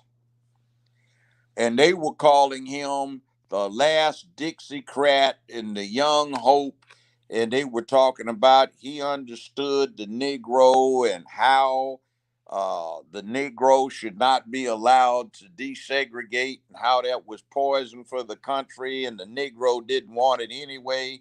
And it was Northern liberals forcing this on the Negro, and they were spreading all that Uncle Remus nonsense. Uncle Remus was written by a writer from Atlanta known as Chandler. And Uncle Remus was a slave who was discommoded because the great northern invaders, that is the Union Army, had emancipated him. And he was lamenting how happy he was to be a slave. And it was a Walt Disney production thing they did with Uncle Remus as a live person. And then he had all of these cartoon animals walking around, Burr Rabbit, Burr Fox, and all of this. And they had a song we actually had to learn in elementary You school do that? called Zippity Doo Dah, Zippity Day, My Oh My, What a Wonderful Day. And this happy-go-lucky slave was talking about my oh my, what a wonderful day, and how he was upset that he was no longer a slave and he had to take care of himself. And that's the kind of nonsense these prejudiced bastards were out there talking, including that Biden, who was calling us animals. And I was very militant back then, and I'll never forget that racist dog. Yeah. And they talk about the crime bill in 1994. That isn't the one with the damage. The one with the damage was the one he and Strom Thurmond came up with, which changed the sentencing guidelines so the federal judges had no sentencing discretion. And he was going all over the country talking about just one rock would get you 5 years in a federal penitentiary, and the judges had no discretion. And the judges couldn't suspend the sentence, and 10 rocks would get you 10 years in a federal penitentiary, and you'd serve it day for day. Actually, you get 2 months off after 10 years for the best good and honor behavior type situation. So it was a real live mess. And Strom Thurmond and Stennis and Biden to get rid of black folk. He said this is a solution for the Negro problem. There will be no probation. There will be no federal parole unless there are minor offenses for youthful offenders 25 and under, for certain practically just misdemeanor offenses. So you can thank him for all of that mess. That Right. war on drugs stuff that started back in the 70s. He was one of the prime movers behind that. And everybody just focuses on the crime bill in 94, but that wasn't even the dangerous one. Right. Jack I work. Dog. And by the way, that thing that Twitter blocked me on, what that's about is I didn't even make a comment. I just reposted a link to a Chinese news article on corruption in the White House, and it was under the Obama administration. And what it is this crackhead left this laptop to be repaired after he had spilled something on it. And he didn't come back after 90 days. And when you get into it, the whole world has been looking at it, but not here in the United States, because for some reason, mainstream media, Twitter, Facebook, and Instagram, though they would be all over somebody's allegation that somebody was getting head, giving head, or getting a piece of ass or something, whatever it may be, they refuse to deal with this. And they show Obama and Biden in the White House discussing this matter with this Chinese envoy, that this guy basically ripped off some Chinese money. He was going to pay $1 billion to this front organization that Hunter Biden was associated with, that same one that was involved in the Ukraine. And Obama was to get 10%. Joe Biden was to get 10%. Hunter was to get 10%. He was supposed to get some kickback, which is why the Chinese are against him. And the kickback on that 10% of $1 billion is $100 million, which is a considerable amount of money. So Yes. what was supposed to be done in exchange is the U.S. Navy had stepped up all of these patrols and incursions into the China Sea to protest China's claim that the territorial water extension of 200 miles in radius around a rock somewhere in the Pacific basically gave them hegemony and territorial waters that basically overlap those of Japan, the Philippines, and South Korea, which was unacceptable. So the Navy's been sending in patrols, and for some reason, the patrols got backed off and wound down or stood down. And basically, what you're seeing in this video is that the president, the vice president, took a bribe of $100 million apiece to call off the Navy. So that's not just bribery; that's treason. And the statute of limitations is a long way from running. And I understand that that laptop, uh, at least the contents of it, has been brought in front of a convened federal grand jury and has been for some time. So this isn't even really new. This has been going on for some months. And for some reason, the U.S. press has not touched it. So it didn't start. It's not something like Trump with Hillary's emails from 2016. This has been going on for. This has been going on for a while. And then about the fact that the people that deal with these things had authenticated this as being real. It was not fabricated. This is video. Now, of course, there's salacious things on that. Like it looks like Hunter Biden could be in a be in a porn movie, real long, and they've got pictures of him screwing what appears to be Obama's oldest daughter, Malik. You know, the one that's always rolling her eyes and stuff. And some other ones, and they detail on this thing how he ran up a $21,000 tab with a porn channel, a $14,000 tab one night at a strip club. You know, I mean, all kinds of bizarre stuff. Pictures of himself running around naked and smoking crack and looking like he's about to fall out wasted. Judge, are you saying there's a sex tape with Hunter Biden? There's not a sex tape. There's a bunch. So he's got a big, huge cache of porn stuff on here with himself starring. But that's not even what the questionable stuff is. The questionable stuff details this. Like, for example, with the Secret Service, they do not reveal the names of the Secret Service agents who guard the president, vice president, and all this, because somebody could go kidnap their children or the wife and hold them hostage, in effect, and kill the president or get access to the president. So it would appear that you had the home phone numbers and cell phone numbers for the Secret Service agents, their wives' names and phone numbers and addresses of their children, what schools they went to. You had the private home numbers for Nancy Pelosi, which I don't care about, Mitch McConnell, the Republican Senate Majority Leader, and all of this classified information and a lot of email activity between him and his father discussing sensitive things that should not have been discussed with him. He also apparently, there's great discussion on there about him dissuading the Secret Service from guarding him because he didn't want anybody to intrude on his little freak activities, but that also was a national security problem. So the stuff he was talking about deals with the Ukraine and that kind of thing, and is really damning. If you remember, I told you one time about this set of hearings they had on impeachment in the House.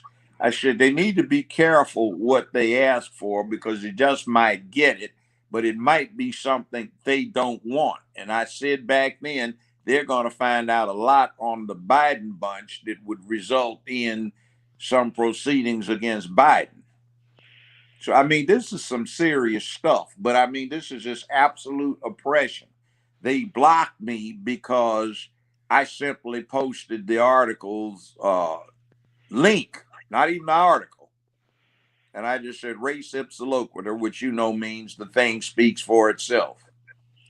So they wanted me to take it down. They said I could be immediately unblocked if I took it down, deleted it, because apparently people can still see the tweet. I just can't do anything with it. So I get notice of the people that interact with it on another source. So while I've been talking to you, some people have been interacting with some of these Twitter postings I put up about this, and I'm not in anybody's camp. I just deeply resent the fact that black folks still haven't gotten slaves out of their souls, and they want to be on that plantation and belong to the Democrats or the Demogatic Party. You know, it's embarrassing. Matter of fact, since you mentioned that, Maxine Waters, I don't know if you've heard this, but she issued a warning on Joe Madison's radio show that black men would shame their families if they voted for Trump, or like they Tell her would. to go fuck herself. Take her dyke looking ass and go fuck herself.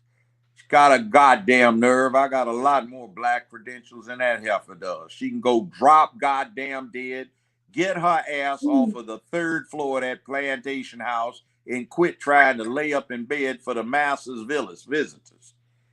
She got a damn nerve, just a slave. Damn slave. Needs to take her slave ass off a plantation. And I don't give a damn whether she forgives me or not. Fuck her. In fact, she probably needs one.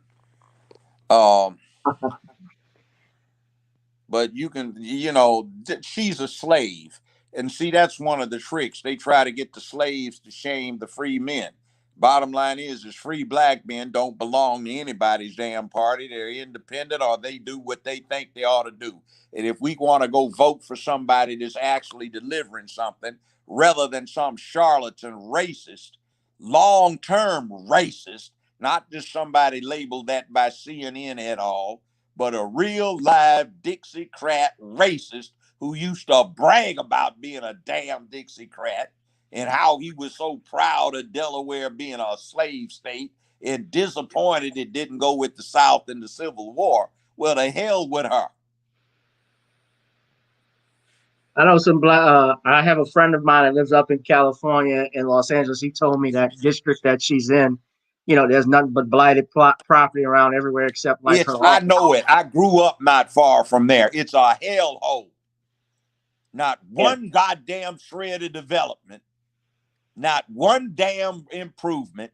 Not one damn iota of attention to infrastructure development. It is a cesspool, a hellhole filled with violence, no families, and she's got a goddamn nerve saying crap when she can't even deliver to her own district because she's too busy selling out to damn white folk.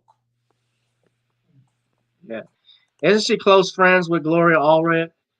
And Gloria Allred is a lesbian. I had an interesting conversation with her at an Emmy party. I got nominated for an Emmy 3rd time, never got one of the damn things, but she was up there bragging about how she extorted men with the threats of coming out with some complaint about their interactions. Now, I mean, yeah, be respectful. Don't try to jack the ladies around, but these creeps are trying to change the whole paradigm on men dating women and women dating men because they aren't interested. Yeah. So, I mean, Maxine Waters is entitled to her opinion, but that doesn't keep it from being full of shit. And my opinion is she's a slave negress who's been assigned to the 3rd floor of the big house. And all that entails, she needs to get off of that and stop being a slave to the Democratic Party, to whom her soul belongs, and start dealing with delivering something to black people, which she hasn't done for years. Right. A lot of these people in the Congressional Black Caucus haven't delivered in years. And Clyburn was the one that called Biden an honorary black man. Yeah, Clyburn with his bought off ass. Yeah. Yeah. By the way, she and that idiot Boule witch that came up with that take your booties to the poll, she was a close associate of Clyburn. That's a Democratic Party thing. See, that's what they think of us. Black men are supposed to respond to some bare ass with vote on it on some clapping over fat butt cheeks or some little skinny ones that belong to some drag queens. Yeah, great. Total disrespect.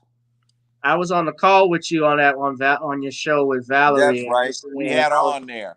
You heard her. She tried to, oh, well, you don't know what it is to be black. Oh, you little witch. Who the hell are you talking about? You little boule bitch. Screw you. Yeah, she works for BET, so that's a dead giveaway. Yeah, my father wanted to ask you and tying it with Biden. Do you think there's such thing as an age limit on when a man should run for elected office? No, it's got to do with health. Biden has just gone downhill. He's senile, he stammers, he stumbles, he stutters, his voice quivers. They have to deal with an IFB in his ear without the wire, but they have a booster that he puts in his pocket, and I've seen that one because he keeps shoving it back in when he's speaking.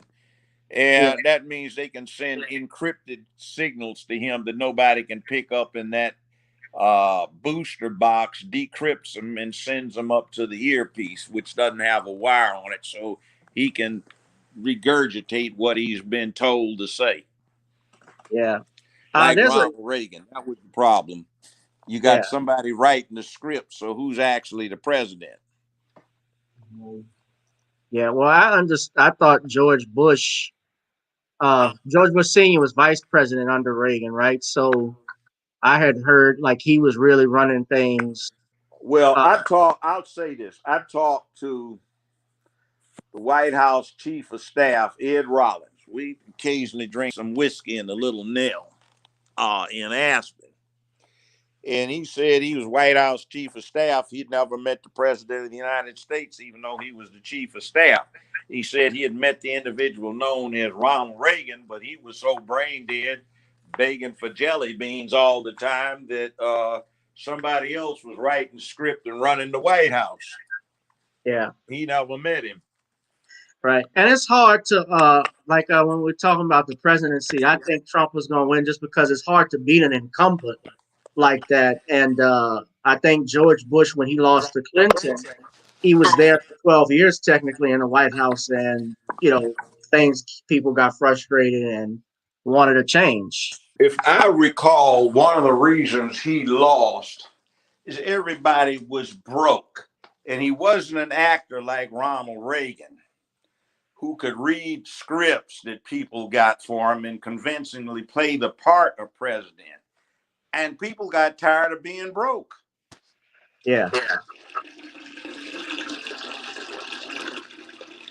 The economy went down. It got to the point where the average taxpayer was paying more actual dollars in taxes than stuff like Boeing aircraft or North American Rockwell or Standard Oil or, well, now Exxon.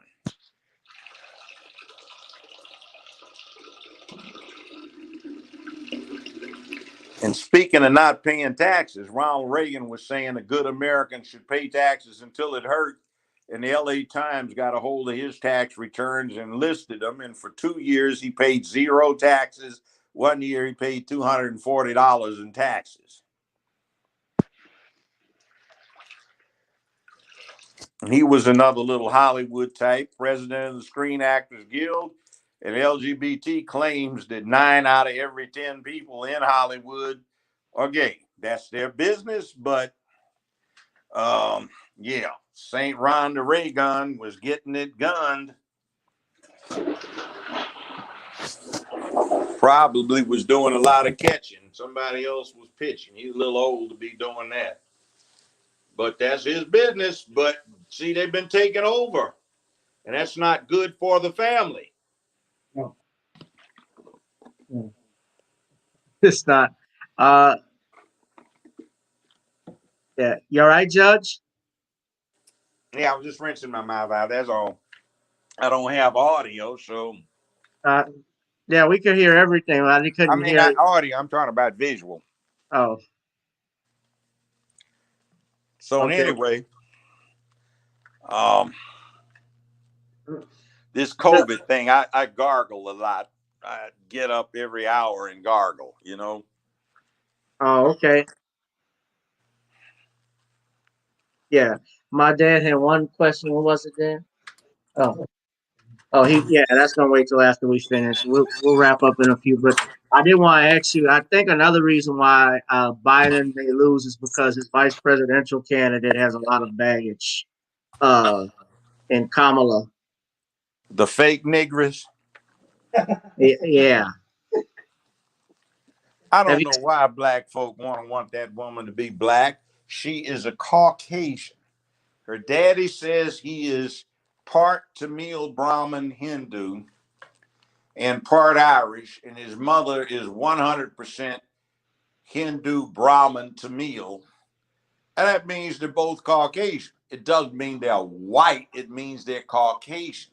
So they have some suntan in them, but that doesn't mean it's recently from Africa. That may mean it's got the same origins as every blonde-haired, blue-eyed somebody does, but everybody came out of Africa, but that was 95,000 years ago, and they kind of mutated and they had genetic change. Other than that, she ain't African. They look like that. They're dark, but they're called Caucasians. That's like Australian Aboriginals. Yeah. Well, I think people, like we said, they're interested in the symbolism of it. Like she's a AKA, she went to Howard, and she was all That of don't this mean stuff. she's black. No, Rachel Dolezal went to Howard. Speaking of black Greeks, frat,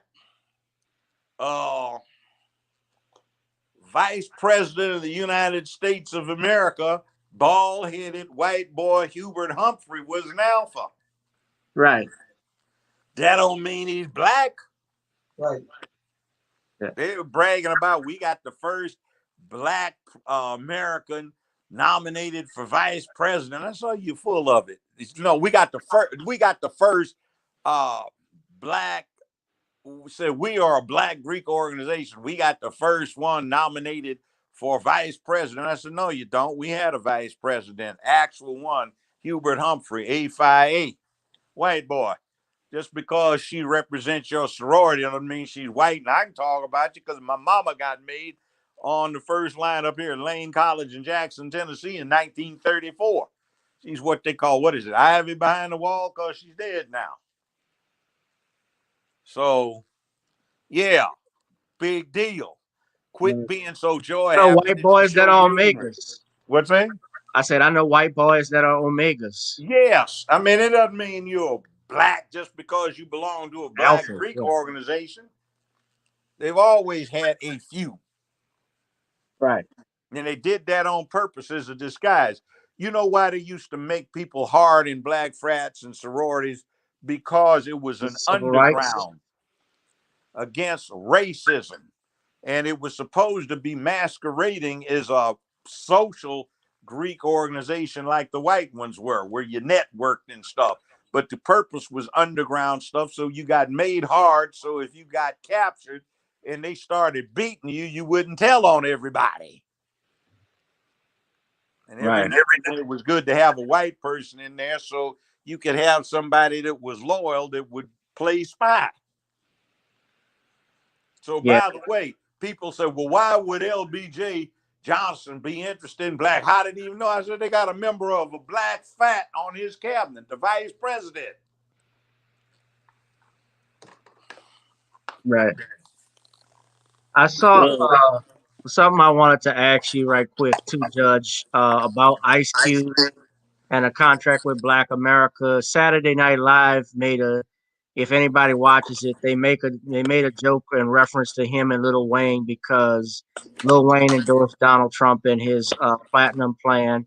And even though Ice Cube has stated that he's not rocking with Donald Trump, he just approached him and trying to make it look like he supports Donald Trump and say negative things about him with regards to that. And I just want to play the clip right quick. I heard it, but you can play the clip first remark. All I've got to say about it is, why does he need to make a show about belonging to the Democratic plantation? He ain't no slave. So why does he need to make an excuse for not? I don't get it. This is courtesy of Saturday Night Live on NBC.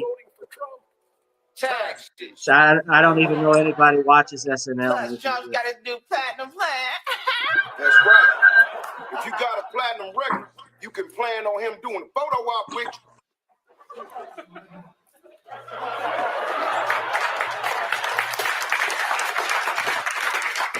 Oh, they don't see. The thing that gets me is I saw this genre evolve, and they used to get on everybody. Then they got beholden to the LGBTQIA plus, whatever the hell that stands for, crowd, because they are part of that crowd. So they started pushing the agenda. See, why they have so many black folk in Hollywood pushing that Democratic gay crowd is if they turn gay, it's not man on man again with them facing down white folk. It's just they become another hole to screw, a sex object. They play woman, and they need to get off of it and go out and tell everybody what they are before they start pontificating against men. It's the thing. Yeah, well, I didn't think anything was wrong with it, but a lot of people have been critical of Ice Cube because he met with Trump, and I don't think anything. He didn't meet with Trump. Actually, he met with his campaign team, and he actually approached both parties. And one said, wait till after the election," and one said, "We'll talk to you now." And I'm like, what's the problem with him going to talk to somebody if they're in power? You wait. What's the problem with talking to your enemy? I've sat down with black street gang members to negotiate, helping them negotiate with other ones in parts of this country. All right? The Russians with Stalin and Churchill and Roosevelt sat down to deal with getting rid of Hitler and Mussolini and Tojo. And now Tojo's folk and Hitler's folk are allies of the United States and England, and the Russians were for 40 years bitter enemies, and everybody's fingers on the trigger in the cold water blow up the world. Right. So you can meet with folk, Native Americans, peace pipe, have powwow, parlay, right. White flag goes up. You meet with your enemy, you negotiate. And if black folk want to be some damn fools, spastic fools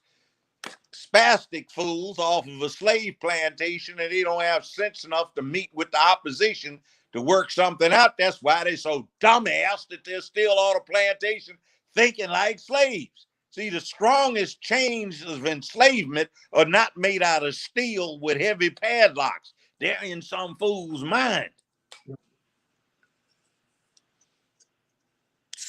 Quit thinking like a damn slave. Nobody owns you.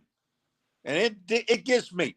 White supremacy this, white supremacy that. Yeah, there is white supremacy. But these fools, instead of looking at it as adversity, look at it as a justification for doing nothing so they can keep their coward ass in place, talk shit, and not be possessed of the balls to get up and do a damn thing. And you got a bunch of sissies running around trying to badmouth men who are trying to do something about this pathetic situation. Right. I mean, Malcolm X met with the Klan.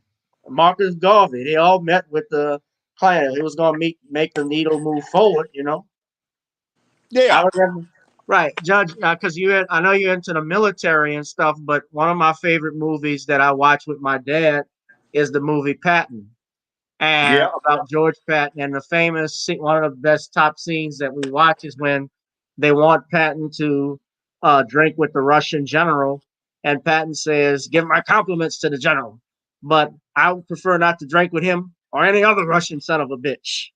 And the translator says, "Sir, I cannot say that." And he says, "You tell him word for word." And then the Russian says, "He thinks you're a son of a bitch as well."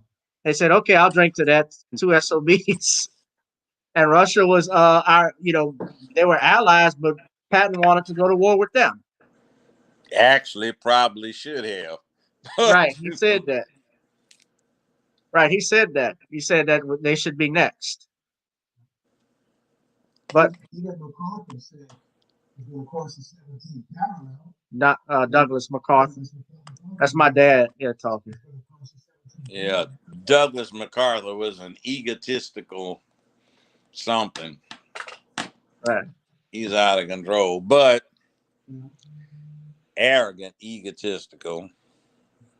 But anyway, Patton, by the way, was a neurotic person. He had some mental health issues, but he could fight. Yeah, he's a strategist. Yeah. He was a spoiled rich boy, but he could fight. And he had, you know something? What's He that? had a high-pitched voice. Right. Yeah, that was the funny thing. He didn't talk like George C. Scott. No. I've heard some recordings of him, and it's kind of like, oh man, this is a disconnect. It doesn't sound like the character. Like Mickey, the general sounds like Mickey Mouse, huh? Yes. No, actually, Mickey Mouse has more bass in his voice. Tiny Tim. Actually, that's getting close. Yeah. I don't know who else does. Yeah, but yeah, that reminds me with great movie. But yeah, that was fun. Patton. Yeah. I know Bill O'Reilly. Yeah, since you mentioned Bill O'Reilly, he had a lot of books. Like his last book was Killing Patton or something like that. But Bill O'Reilly is a racist jerk off anyway. Yeah, you know, I'd say this. Get yourself motivated, understand something about your black culture. But truth has no face but truth. And if you really want to do something, start reading some of the technical stuff and start advancing your mind so you don't get caught up in this culture trap. Yeah. I mean, know your culture, but don't just limit your reading to, oh, woe is me, I'm black, and oh, they dump on my ass all the time. Oh, what am I going to do? Well, stand up, man up, fight, and speak out, shout it out, you know, be counted. Right. But the opposition really in this whole election is stand up and man up or punk out, get out. That's basically what it is. Anyway, what's your daddy's question? Oh, I just want to ask you one more thing before I bring Dad in. I think he wanted to do it off camera, off the stream. Okay, cool. But I want to ask you a final thing. In December 1st, Bill Cosby has his appeal hearing, and one of the recent things that have come up, I've noticed people, once it was announced that his appeal was going to be heard, there were different people that were saying things. Well, at least the media was putting out stuff that was negative. One of the things is that Spike Lee claims that Bill Cosby stole school days from school days concept so Cosby could make a different world. And I want to know if you had an opinion on that. I know we've talked about I didn't see a similarity between Different World and School Days. School Days was a brilliant production. But, you know, basically it was what the jigaboos and the wannabes and the frats and the ordinary people and that crazy hoe that was the frat queen with all of that piled up blonde hair. Isha Campbell. Yeah, and all those ignorant negresses down there. Girl, get on him. Don't let him talk to you. And they couldn't find a boyfriend. And I saw it when it came out 4 times. And I went to a quiet show at a time I knew there was going to be nobody there so I could hear it. I heard it in a show that was basically mostly white folk. I heard it in a mixed audience. And then I heard it in the hood. The hood, oh, girl, look at her hair. Oh, I'm going to have my hairdresser come. That's where I've been trying to tell her I want my hair fixed. And I'm looking at this chick. She doesn't have 2 inches of hair. So she's going to get it piled up like that. Yeah. Okay. Wishful thinking. Well, and they didn't even have really have weaves back in those days. So I guess she wanted a wig like that. But it was an interesting concept. School Days, DAZE. Yeah, and you and I had talked about this too. I remember this as well, that School Days came out a year after A Different World came out on television. So for Bill Cosby to uh, Yeah. put a spinoff like that from his show, that had to have been in development for at least a year or two before Spike Lee even made that. So it's just like they really just trying to come after this man wrongfully. Well, my concern about his case is that just spanked the high heavens over the Fifth Amendment. You know, the civil suit was filed and there was a potential for a pending criminal case, and the chick filed that too. She used to be bisexual, trying to jumpstart her career. She turned all the way gay, ran into Gloria Allred, who told her she could make some money off of it. And the Fifth Amendment got raised. Civil judge said, I agree. The DA's office submitted a letter saying, we have absolutely no intention of prosecuting Mr. Cosby. So what happened at that point was the civil judge said, you have to answer the depositions. And he did. And then the new DA campaign, we're not going to let Cosby get away with this. Well, guess what?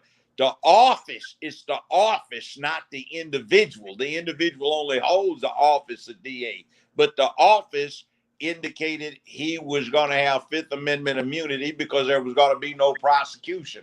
This goddamn charlatan bozo, who should have flunked the goddamn bar exam, comes back up and says, we're going to pick this up and we're going to use this deposition as part of our case in chief to prosecute the man. And then that charlatan, spineless ass of a judge didn't have a backbone to exclude it, and then to let in proof of other crimes for some other little jumpstart heifer from 51 damn years beforehand to come in. That was ridiculous. Yeah. That was just outrageous. Yeah, it was. To let all those outbursts go on in his courtroom, to let his jurors get out of hand, let them watch out of the windows above the courtroom as these half-naked heifers were running around with red paint on, talking about guilty, and to let this charade, this mob justice intrude itself into an American courtroom, that was a disgrace. And by the way, same thing whenever people, are you going to protest? And I said, hell no, I'm not protesting in front of a court. I might show them that people are concerned, but I'm not going to try and sit there and influence their ruling, because that is, mob justice, and you don't want that. Right, most definitely. And that's what happened with Cosby, unfortunately. Do you think he has a great chance of winning? If they follow the law, they ought to throw the whole goddamn thing out and make it go back to trial without that. Or at least, because of the publicity engendered, there's no way you can redeem it. Just dismiss the indictment. That's if they had balls and they want to do their job and uphold their oaths in office.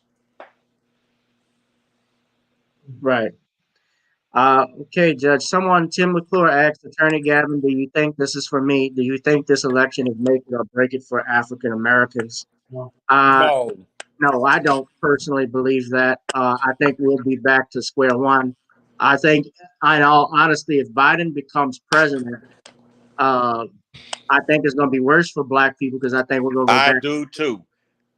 I think a lot of us are going to go back to sleep. I would not. Well, let me tell you. He's already said his agenda is to help out the gay folk.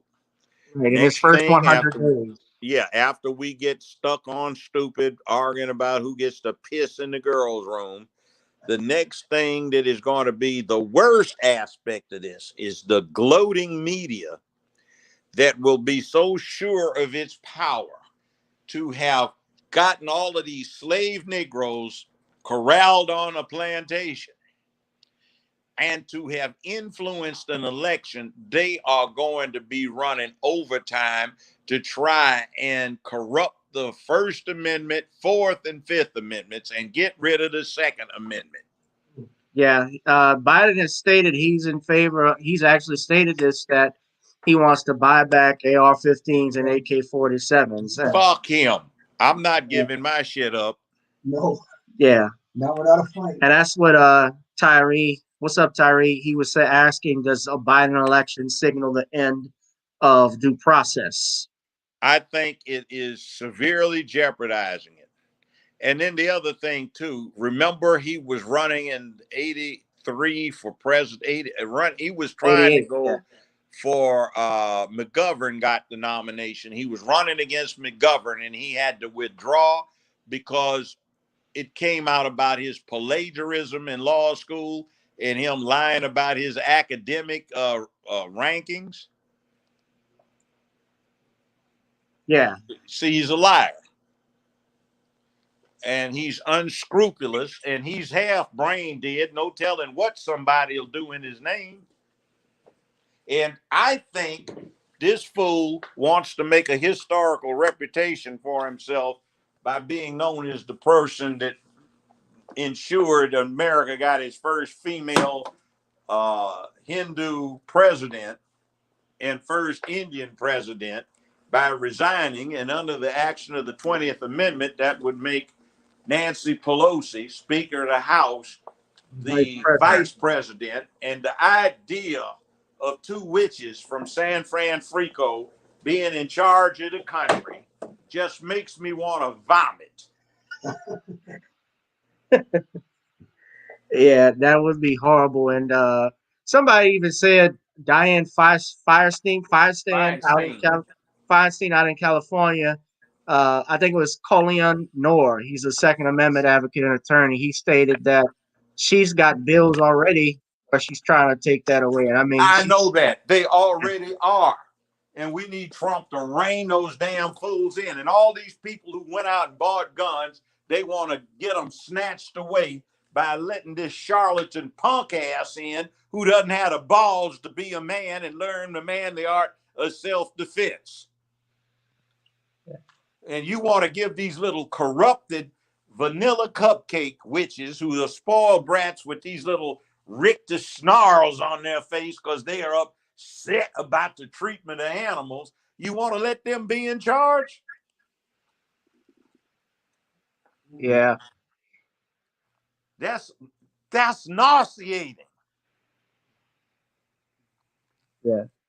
Judge, I appreciate that it is nauseating, but before I go, I just want to leave a comment because we got Brother Bernard, King BJ in the house.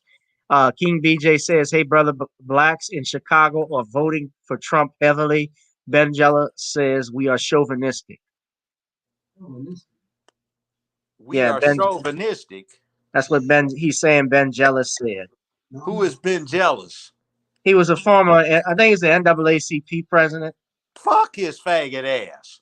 In fact, he'll enjoy it. Goddamn straight, I'm chauvinistic.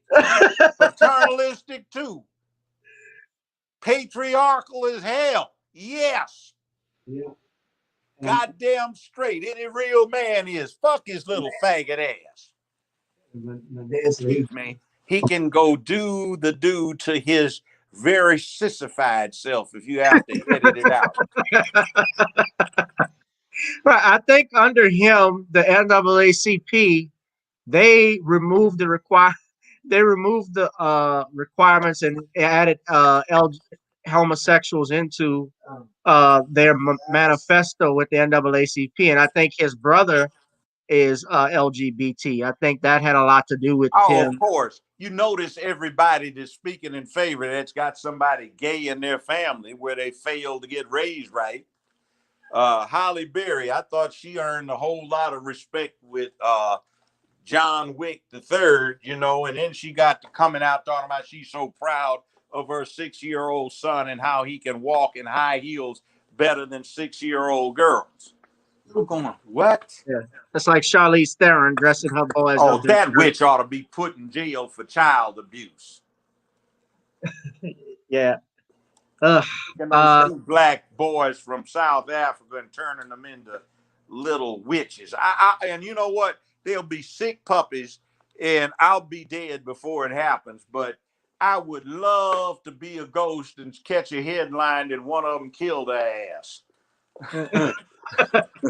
Oh, one of those ghosts that drag her spirit to hell, like in the movie Ghost. Yeah, and But you know, one of those boys will probably be so sick he might kill her ass when he figures out what she did to him. Why would she even do something like that? My Because dad she's asked, a sick puppy. She's scared of black men, and she wanted to domesticate a couple of them so she could claim credit and get her little personal satisfaction.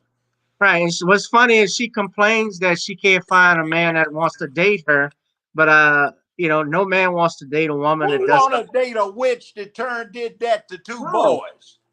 You put that bit, you know what? She needs to be in a goddamn mental institution. And if you had some normalcy, she'd be prosecuted for it. Every one of these fools that wants to turn like Wade, he needs to be in a mental institution. He and that sick wife of his. Yeah. If you want to I, be gay, that's your own damn business. But leave it in your bedroom. Hell, I feel discriminated against because we don't have proper protection under the law for women who like to do it on top. What about us who like to do it doggy style? Don't we get any respect under the Constitution? They need to have the Equality Act. So they include people who like to do it from the rear should be included and protected. Or those who like the missionary position should be protected because the ones who like the women on top, we get discriminated against because those who like missionary positions impose uh, uh, uh, sanctions on us. See how stupid that sounds? I'm just not ready for somebody sitting on a As euro long as you next. got the right to do it in your bedroom, that's as far as it goes. Right. Keep it there. yeah. Well, Judge, I won't keep you. I just sent Nightmares. you. I'm predicting some real nightmares in terms of estate law and inheritances and a few other things too that are going to produce domestic wars. It seems to be heading that way. Yeah. Especially against straight people. I find straight people are being more discriminated now than LGBTQ, black people in particular now. Mm-hmm. Yeah. Well, Judge, I think Here's this will conclude. one Go of ahead. here's one of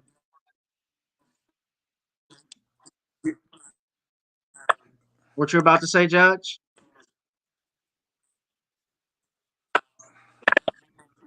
okay now okay yeah Yeah, Judge. I but just sent the. let's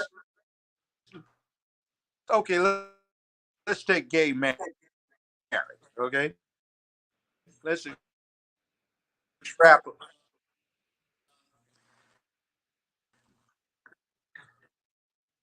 Yeah, well let's just make it clear. Okay, they got rights to gay The marriage, judge is breaking up. right? But let's extrapolate it.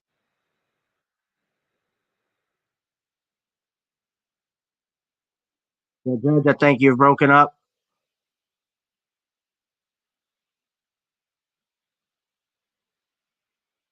Judge, are you there?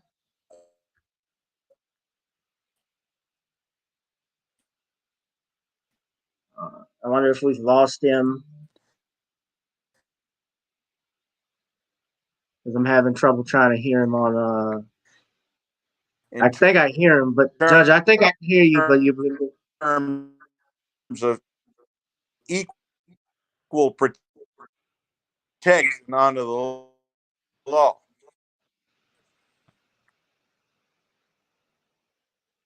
Judge, can you hear me? Here we go. Okay, I'm having a hard time. You Yeah, I can there? hear you now. You were Can breaking you in hear and me? out. Yeah, I can hear and see you. Okay. All right. Again, I had to go try and reestablish the connection. What I was saying is this gay marriage thing. Okay, they got a right to get married, but okay, if a male can get married to a male or a female to a female, right? What happens if a male sibling wants to marry another male sibling, can they get married? Or a female wants to marry her female sibling, can they get married? Well, the law states that siblings can't get married, Why? but because they know that through the union, if it, well, they know they don't, to prevent incest, to prevent the Okay. child from, Incest causes birth defects. But if right. they're same sex siblings, they There's can't no birth. reproduce. So does incest then fail as a reason to prevent marriage between siblings? Right. The rule is that when the reason for the rule ceases to apply, so does application of the rule. Right. Okay, And any so other, in other words, the justification becomes, if males can marry males and females can marry females, then like sex siblings should be allowed to be married because there's no reproductive stress there because the incest doesn't have any effect. So if they can get married, what happens then to heterosexual brothers and sisters? Can they go play Pharaoh and marry their siblings? Because if same-sex siblings can get married, isn't that discrimination against opposite sex siblings? And then you have the ruling on, oh, well, incest, but if it doesn't apply to gay incest, then why should it apply to straight incest? See, these points in the law have not been addressed, and they're just hanging out there as big monsters lurking in the shadows. Yes. well, I think there's an old Court of Appeals case that was back in 2003 where a man was married to his sister. And he fought all the way to the Court of Appeals, claiming this was his civil right. This was in 2003, I believe, which was around the time when Lawrence v. Texas was the law that overturned sodomy laws in the United States. Well, So if look. Let me tell you yeah, one of the reasons why I say they can do anything they can do in their own bedrooms.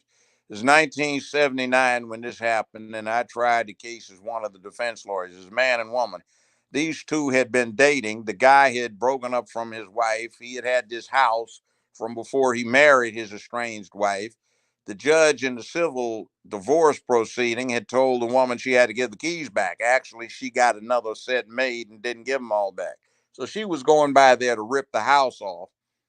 And the defendant I represented, the guy and his girlfriend, also the defendant, had slipped by the place during the lunch, and they were in the den when the estranged wife used the key to enter the house. She caught them going down on each other on the den floor, ran out the door, saw a cop driving down the street, flagged him down. He ran in and busted both of them for unnatural sex acts, punishable by a $5,000 fine and 3 to 15 years in the state penitentiary.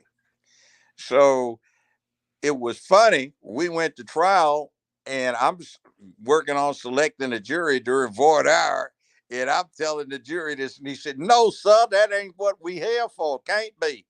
Judge said, "Sir, that is what we are here for." Well, Jesus Christ, if my wife's sucking my dick and I'm eating her pussy, you mean we could go to penitentiary for 3 to 15 years? Jesus Christ Almighty. So, I mean, they did jury nullification and found both of them not guilty, but it was funny because we had fun with the trial. So, I mean, see, that's why what you do in your bedroom is your damn business. Nobody needs to be in there. But when you start trying to do something and walk down the street doing it and change public policy, particularly when you say these little drag queens are encouraged to speak to these little kids, so before they even know any better, they'll get used to this queerness. That's wrong. You know? right. Well, Judge Joe Brown dropping a lot of knowledge. Judge, are you going to be watching the election results? I have a sneaking suspicion that, considering the current circumstances, COVID-19, the overload on the post office, some other things, it's going to be the end of the week before we really have a clue as to what's going on. That's like we did not know for some days what the outcome was going to be due to that debacle down in Florida between Gore and Bush. Right.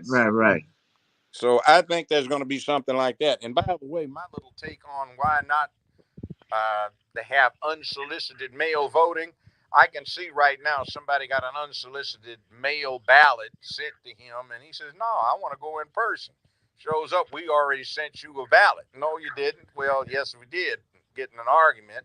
Then you got to have provisional ballots, and there's some parts in the country where there is no postal service, so nobody could get the ballot. Yeah. I had a home up there in Aspen, Snowmass, and in Snowmass, you could get mail delivered to a post office box, but you had to have bought one or rented one, so there was no permanent address they could send somebody a ballot to. So there was no mail pickup. So how in the hell are you going to do that? It doesn't work. Everybody had to go Purelator, FedEx, or UPS in order to get anything shipped in and out of there, including documents. Right. But anyway, my comment, it'll probably be interesting, but I'm predicting there's going to be a lot of confusion, and there's going to be another thing, too. The exit poll methodology that they usually use, I have a sneaking suspicion that a lot of people who vote for Trump aren't going to want it to be known, so the exit polls, are not going to be the most accurate thing. But I think Trump's going to get the Electoral College, and that's what counts. We're going to have a thing where California's staying open 2 extra hours compared to everybody else. So polls are going to be closed for up to 3 hours on the East Coast by the time California still has 2 more hours. And a lot of people looking at that will probably say in California, why even bother? We're not going to overturn this leftist. Means that the popular vote will be way skewed, but the Electoral College situation will not be any different. Right. Are you going to watch the election results on Roland Martin's show or CNN? No, I'm probably going to be commenting on it. Damn, roly poly. Welcome to TV One. Yeah, popping fresh dough, boy. You know, he said, yeah, I know he's frat. You know, he said earlier today that somebody, every time he wears his alpha ring and a football jersey, people think he played for sports. And Tariq went in on him and said, what, the Denver McNuggets or the Green Bay Snackers? Well, you know, we have one other brother that's a frat that embarrasses the shit out of me. Darden, the one that broke down crying in the OJ trial because Johnny Cochran whipped his ass. Yeah. Well, Roland he's a jerk. I've met him. My father and I actually met him at Essence Fest, and when he had Umar on his show for that ambush with those 3 people, that's really what set a lot of people off, and his show got canceled. Not too long after that. The ratings are poor. Ratings were poor. It cost money and production costs. But yeah, when I even just said, I was shocked that he acted that way. I commented he didn't like that and was going back and forth with me like a woman. So, well, I tell you what, I'd run into him 2 or 3 times. We were on Larry King Live, and he tried to do that. I said, "Excuse me, what makes you think you know more than I do about this subject?" "Well, you just a TV judge." I said, "I went to UCLA Law School, and I was 50 something when they discovered me and a sitting judge. And yeah." And I said, "Oh, by the way, we are a frat. You know that, huh?" I said, "Yeah, all right." I said, "I'm senior in the craft than you are, so go that way." okay, I call him Mr. Owl. I call him popping fresh dough, boy. Mr. Owl. How many licks to get to a Tootsie Roll, Mr. Owl? 1, 2. You know what I always think about? You see that Rollo candy commercial where the fool is rolling down the hill talking about candy? Oh, man, God. Oh, you know what he strikes me as? Have you seen that Old Spice commercial where that beautiful sister's trying to say, "But baby, I just wanted soft skin"? She said, "But I said, oh man, that is so goddamn gay. Damn. Yeah. But that reminds me of Roland. Yeah. Rollo the Candy Boy. Yeah. Well, Judge, King BJ says Trump's looks like a landslide. Gavin, prepare for election day violence. I hope not. I hope no election day violence, but Well, other than Antifa, and they need to be prosecuted and locked up in jail. Um, I can just see these cupcakes looking enraged, and in a city of a million some folk, they'll have 150 out there enraging, and CNN will try to make it look like the whole town rose up in riot and insurrection. yeah, that could happen. Judge, And how can by the way, I nominally tweet on Twitter at Judge Joe Brown TV, but they blocked me because I just said the thing speaks for itself and posted the link to a worldwide news article that they're trying to suppress. So they stink to high heavens. I'm hoping Trump gets in and 6 FCC on yeah? them. That's how you normally would support the Judge, Brian. That was your frat brother talking. And one thing we could do, we could start a hashtag saying "unblock the judge." Yeah, well, And the other thing too is I'd say to stand up, man up. It's Man Monday. Think Man Monday things. Every Monday, I declare Man Monday. It's time for us to take charge and bring some order out of this insane confusion from folk who hate manhood because they're too deep in sissyhood. Block sissyhood, promote manhood. Women and children in the lifeboat first. Take the sissies and throw them on the other side of the boat for shark charm. all right, amen. Well, Judge, I appreciate you. We love having you on. Thank you again. I'm gonna end the broadcast, and then you can talk to my dad. And thank you all for tuning in. But Judge, you do have another Twitter handle, the Hot Topics with Judge Joe Brown, right? Well, that one was for the show. Now they may actually put that show on. People that I in Hollywood have advised that the major studios are saying they are not interested in scripts or projects that do not have a significant gay, lesbian, bisexual, transsexual, or pedophilic content. So you can see that. But there's Washington has a thing he's got in production on Bass Reeves. Bass Reeves is the black marshal out of Oklahoma that they based the Lone Ranger on. He had to go use some Indian police when he went in the Indian territory. So that's his Tonto. He put so many people in an Ohio federal pen that the guards used to tell these guys from an old radio station back during Prohibition at a speakeasy about doing the stuff this guy did who used disguises and rode a white horse and put all of these people in the penitentiary behind. So they converted him to white, put on that little Zorro mask, and called the native guy Tonto. So he's doing a thing on Bass Reeves. Right. Most definitely. And yeah, I know he does the movie, the show P Valley, which is on Stars, and that's about strippers, but there's a lot of LGBTQ in that one. He plays the town mayor. One thing I would recommend, if you want to see what it really was like back in the 50s in terms of urban police in Chicago, Los Angeles, New York, that kind of place, look at Lovecraft Country. It's Right. about a black family and a white family that are hooked up. The black folk catch hell, but they shoot back. They even shoot police. And there's some badasses.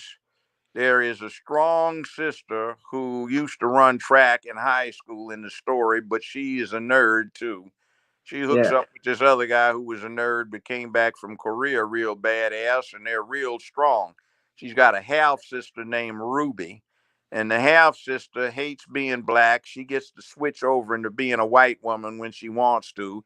She's got a white female lover who can turn into a white male lover. It's got some supernatural stuff in there, and she's supposed to represent today's strong black woman who basically is a divisive element and tears down the black family situation, whereas the woman that they used to put up as a strong black woman is actually stronger, and she and her man work together. So it's interesting. You can see how it really was. I would attest to that being what I recall from the era. Yeah, And we don't play handkerchief heads where we just get dumped on. We fight back and we do some killing too. So it's interesting. Lovecraft Country. It's I on have seen it. HBO. Yeah, Lovecraft Country. And Judge, you gotta check out that movie, The 24th, too. That's a pretty good one. Okay. Now that actually starred one of the brothers from Empire. And interesting enough, the sister you're talking about is Jernay Smollett, and she is the sister of. Sister of Juicy Jesse. I know that. Uh,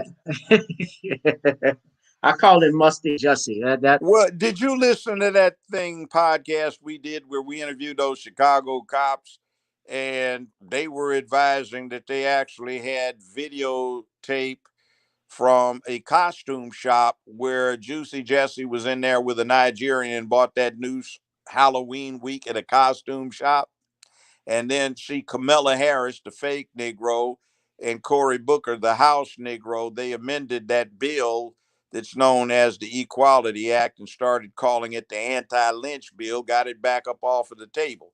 John Conyers came up with that back in 1997 and it's never gotten off the table, but they got it passed on a voice vote in the House, no debate.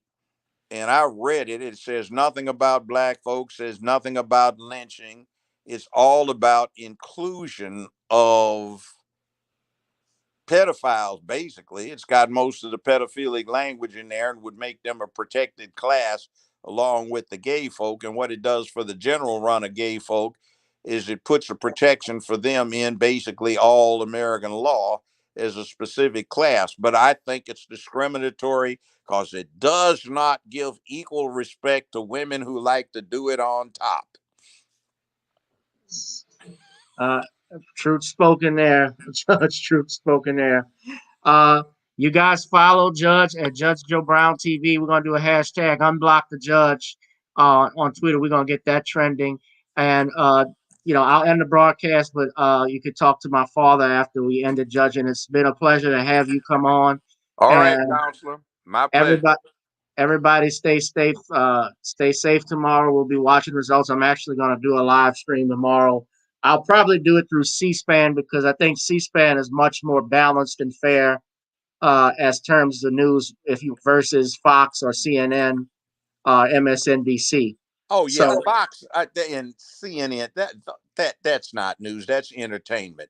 I agree with you. C-SPAN is much more reliable in the news net too, as well. And right, if you do this and you really want to get into it, I don't even promote Google that much, but you can Google the election commissions for most of these states. And what you can do is just flip back and forth and keep up with the results as they are officially announced. And that's how they do it on these news outlets anyway. most definitely. Judge, it's been a pleasure. Everybody, thank y'all for tuning in. This has been another edition of Gavin Richard Presents here on channel G Bluetooth 786, Periscope, and Facebook. And we always happy to have the judge on. Guys, you be blessed, be safe, stay tuned for tomorrow, and also stay armed. I'll see y'all in the next one. All right, I'm out of here. Put your 5 on. All right.